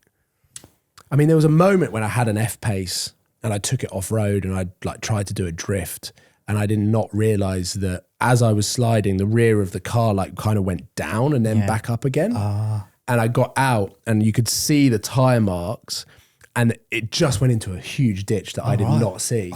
So I was like, I could have just slid into that ditch, like roll the car. Yeah, I know. And it was a press car as well. But Jag probably wouldn't have given you especially not nowadays. How to explain that? You're not the demographic. Well, what happened was, you just see the letter gone. I do have footage. You won't want to see it. But yeah, like, and then there have been some times where I've been passengers in cars. With some people who some have social media following, not YouTube. That get excited. And I remember going in a very powerful Ferrari and having to tell him to slow down. But Seb's had similar experiences. Sam's had similar experiences where you find yourselves in the passenger seat of a car. The owner's there, like wants to show what the car is capable of doing, and maybe wants to show what he's capable of doing.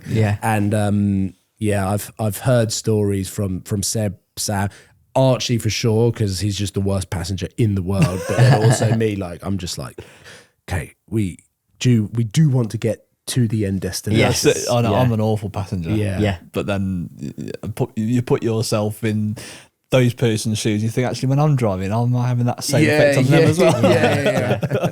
But you do, especially when you get in nice cars and you have nice cars and you've experienced that before, you know what they're capable of. When you're not in control, it is this little bit of do they know what they're doing? But I think it's like, which is when Aaron gets in any car of mine and I'm driving, and then you have that, it doesn't even need to be a quick one. The slower the better. I've had shocking moments. God. So the worst one for me years ago, I wasn't in anything. It was like a Seat Ibiza. It was like my first car, and no real fault of my own really. I wasn't trying to. You can't speed in a 1.4 100 horsepower, whatever. Well, you can, but I'll give it a go. It'd take a while. I was coming off a roundabout and it was on a very long A road, and the sun was just glaring off the road. It must have been like 30 odd degrees that day. And there was just this lorry pulling off the roundabout far too slowly, and I thought, I'll just go around here. And the sun was just perfectly beaming off the top of this silver car, and it was just like it wasn't there. So I pulled out, and then a couple of seconds, he's going one way, I'm going the other way, and very, very close hit. I was probably doing 40, 50. They would probably doing 60 mile an hour, having like a 90, 100 mile an hour, combined head-on collision. And it was just purely this guy had wicked reactions. Wow. Otherwise, I would have been. And it was just purely because the sun was just perfect. But on the way here as well, it's amazing blind spots where thinking an SUV as well, you'd never have it. But it was just, I'm joining the dual carriageway at the perfect time. This Audi A4 is like in my blind spot. I'm checking for 2 seconds. And in those 2 seconds, it feels like an age. And no one's there. And it's like, is this A4 estate there? Like, how have I missed that? You have those moments. I think the real steep learning curve that I got in terms of blind spots in particular was learning to ride a bike. Doing like my motorbike license, because now the way that you're taught to check your blind spot and do that on a bike, because obviously it's a lot more important. But I do it now I literally will check my blind spot. I'll do like mirror, check my blind spot to make sure, basically to make sure there's no bike in it. It's not necessarily for cars. Right. 99.9% of the time it's free. There's no space. There's no one there. But because you're checking for a bike, I have massively adjusted my sort of like road safety to bikes. So like now I sit in traffic. I'm just looking in my mirror waiting for them to filter through. And I know loads of drivers get annoyed by how the bikes just kind of fly through. And don't get me wrong, some of them fly through way too fast. And it is idiotic, but I'll just kind of like try and move out the way to just give them more space. Well, I don't want my mirror on the floor, so I move out the way. There's a difference. A nice little line down the side. We always ask this sort of towards the end, but what does the future of Supercars of London look like for you? Oh, that's a good question. Where do you want to be in 5 years? Aventador S. I think the times that I've been on podcasts in the last, I'd say 2 years, I've always probably had like a different answer. And it's because I think the future changes so quickly. And I've learned as well, with the way that YouTube is, you don't want to jump the gun and tell someone something before it's actually confirmed, and then all of a sudden you have to backtrack. And I mean, that happened with my drifting, which was not ideal. I'm going to be the next drifter for the next 10 years. This is what I'm going to be doing. And then like all of the sponsors pulled out like 2 months later. And I couldn't make any drift content without putting my own money in, which was a little bit of a disaster. But like I think maybe there's one project that's like very experience led, and that is something that I've been really keen to push forward since like COVID time, because a lot of what YouTube and social media is at the top end, so like TikTok, YouTube Shorts, all of this stuff, it's just, they want you addicted to their platform, right? They want you to just doom scroll and follow the algorithm that they can learn as much as they can to keep you on their app, which then just sells adverts. It's essentially just sapping your attention. And I really hate that idea. Like my goal when I really started to document my journey on YouTube was I want to motivate, I want to inspire people, to make people realize that dreams are possible and achievable. Like I did it. I didn't come from money, and I was able to buy my dream car, and I was able to basically create my dream life. And there are people out there that work in cars, that have bought their dream cars, that I speak to on a weekly basis, that are like, I did this because I watched your channel. You got me into cars. You got me into the industry. And that is absolutely amazing. Yeah. And the element of wanting to keep people watching my videos so that I benefit from it actually has started, as I probably got older, a little bit like, I don't really like the taste of that. So like an experience-led project, which I think will be really, really cool, is coming, which again is all automotive focused, it's all driver focused, hoping to have an element of like property involved in that as well, the clothing as well, which I think will make a bit of a comeback. And then in the space of like, I don't know, 2 weeks, I've had like really interesting meetings about being involved with companies that haven't quite launched yet or are in the process of rebranding, that hopefully I can attach myself to and bring a bit of expertise, which again comes like there's content. So hopefully, still the car stuff, very much the lifestyle. My photography will stay relatively separate. I quite like blending the two every now and again. But hopefully actually start providing value and experience stuff that people can come on and be a part of and get out and do something rather than be sitting in and just consuming social media. Because when you're doing that, it actually takes away your productivity. Yeah. Okay. Doom scrolling. Yeah.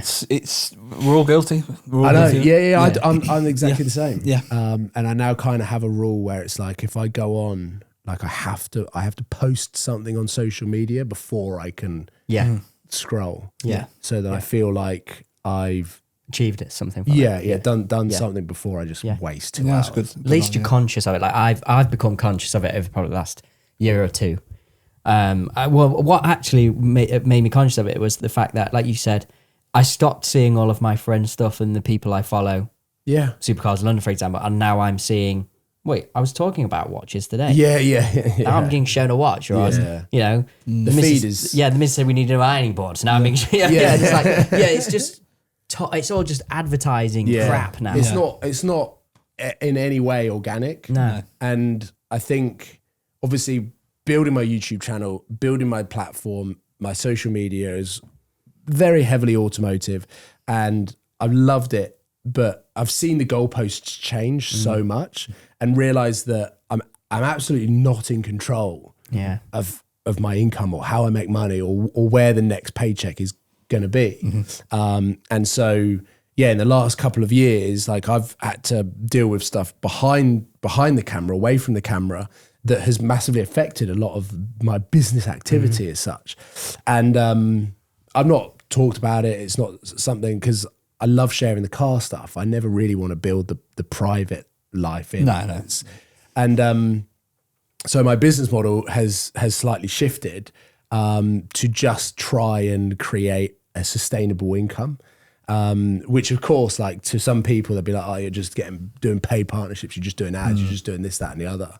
But it's literally just been a necessary shift to quite a lot of the content that I've had to make. But at the same time, like for every 5 opportunities I get, I probably pick 1 or 2, and it will come down to what I resonate with the most, what I think is cool. So if it's a manufacturer, make sure that they're doing something interesting that I can talk about, that I feel like is going to have value to people that are watching it. So I still handpick as I can with like the brand partnerships that I do. But I think, in the next 6 months, you'll hopefully start seeing a bit of a shift, and that will then start telling other stories. Also look forward to. Yeah. Nice. Final question then from me. What's one man? Everyone goes on about Porsche at the minute. Every last 2-3 years since that GT3 RS came out, everyone's just like Porsche. What's one manufacturer that actually gets you excited for the future? That's a good question. Very good question.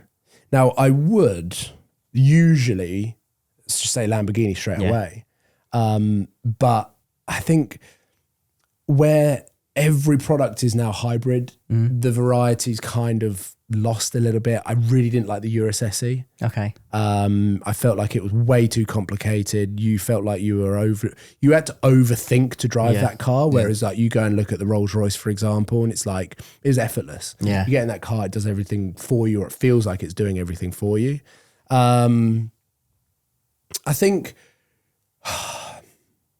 do think Porsche will find the right balance. Yeah. Because they'll be able to offer the electric stuff or the hybrid stuff, while still maintaining their sort of like core values with the GT products, and then still produce hypercars. Also Aston Martin, I'd say. Yeah. I think they're doing some really cool stuff at the moment. Major Yet to go in the investment. Vanquish, but really keen to have a go in that. And then you've got everything from like Vantage, which like you look at it and it's like a fairly basic sports car that performs like a Turbo S. It's absolutely monstrous. And all the way up to like Valkyrie and Valhalla. Yeah. And I do think like a Valhalla would probably be in my like dream 5 car garage. Oh yeah. Yeah. Like they are so cool. Yeah. I think the Valkyrie's a bit too extreme. Yeah. And a bit intangible, untangible. Unless you're a billionaire. Yeah. Well, Max Verstappen, I think he's got one, hasn't he? Yeah.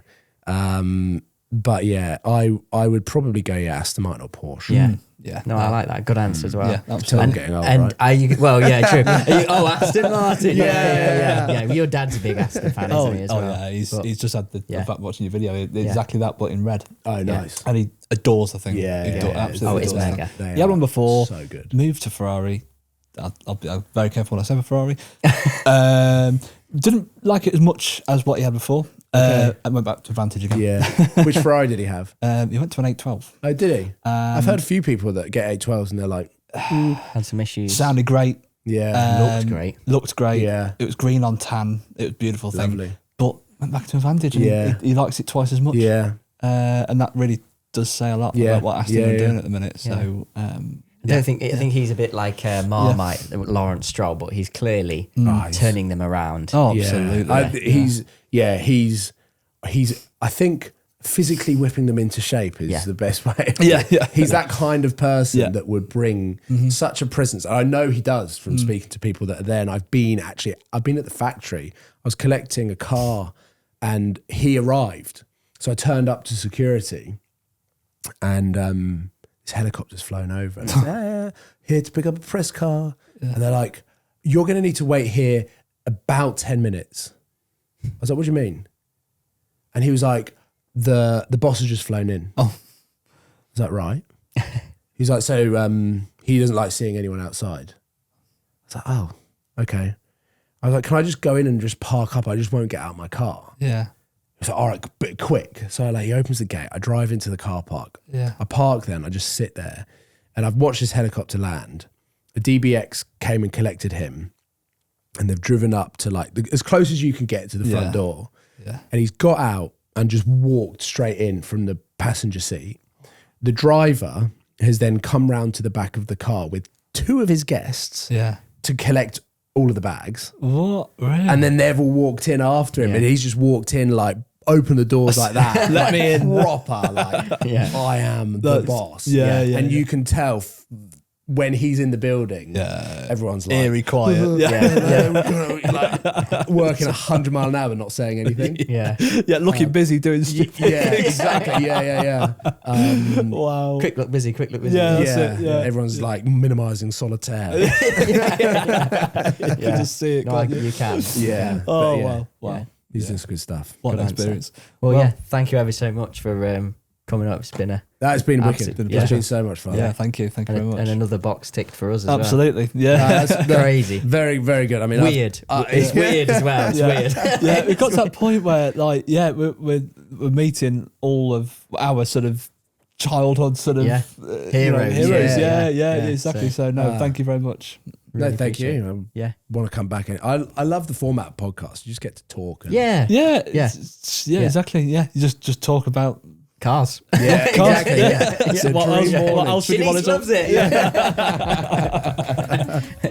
Really, if you've enjoyed this episode with Paul, make sure to like, comment and subscribe and let us know who you want on Talkin Shop next.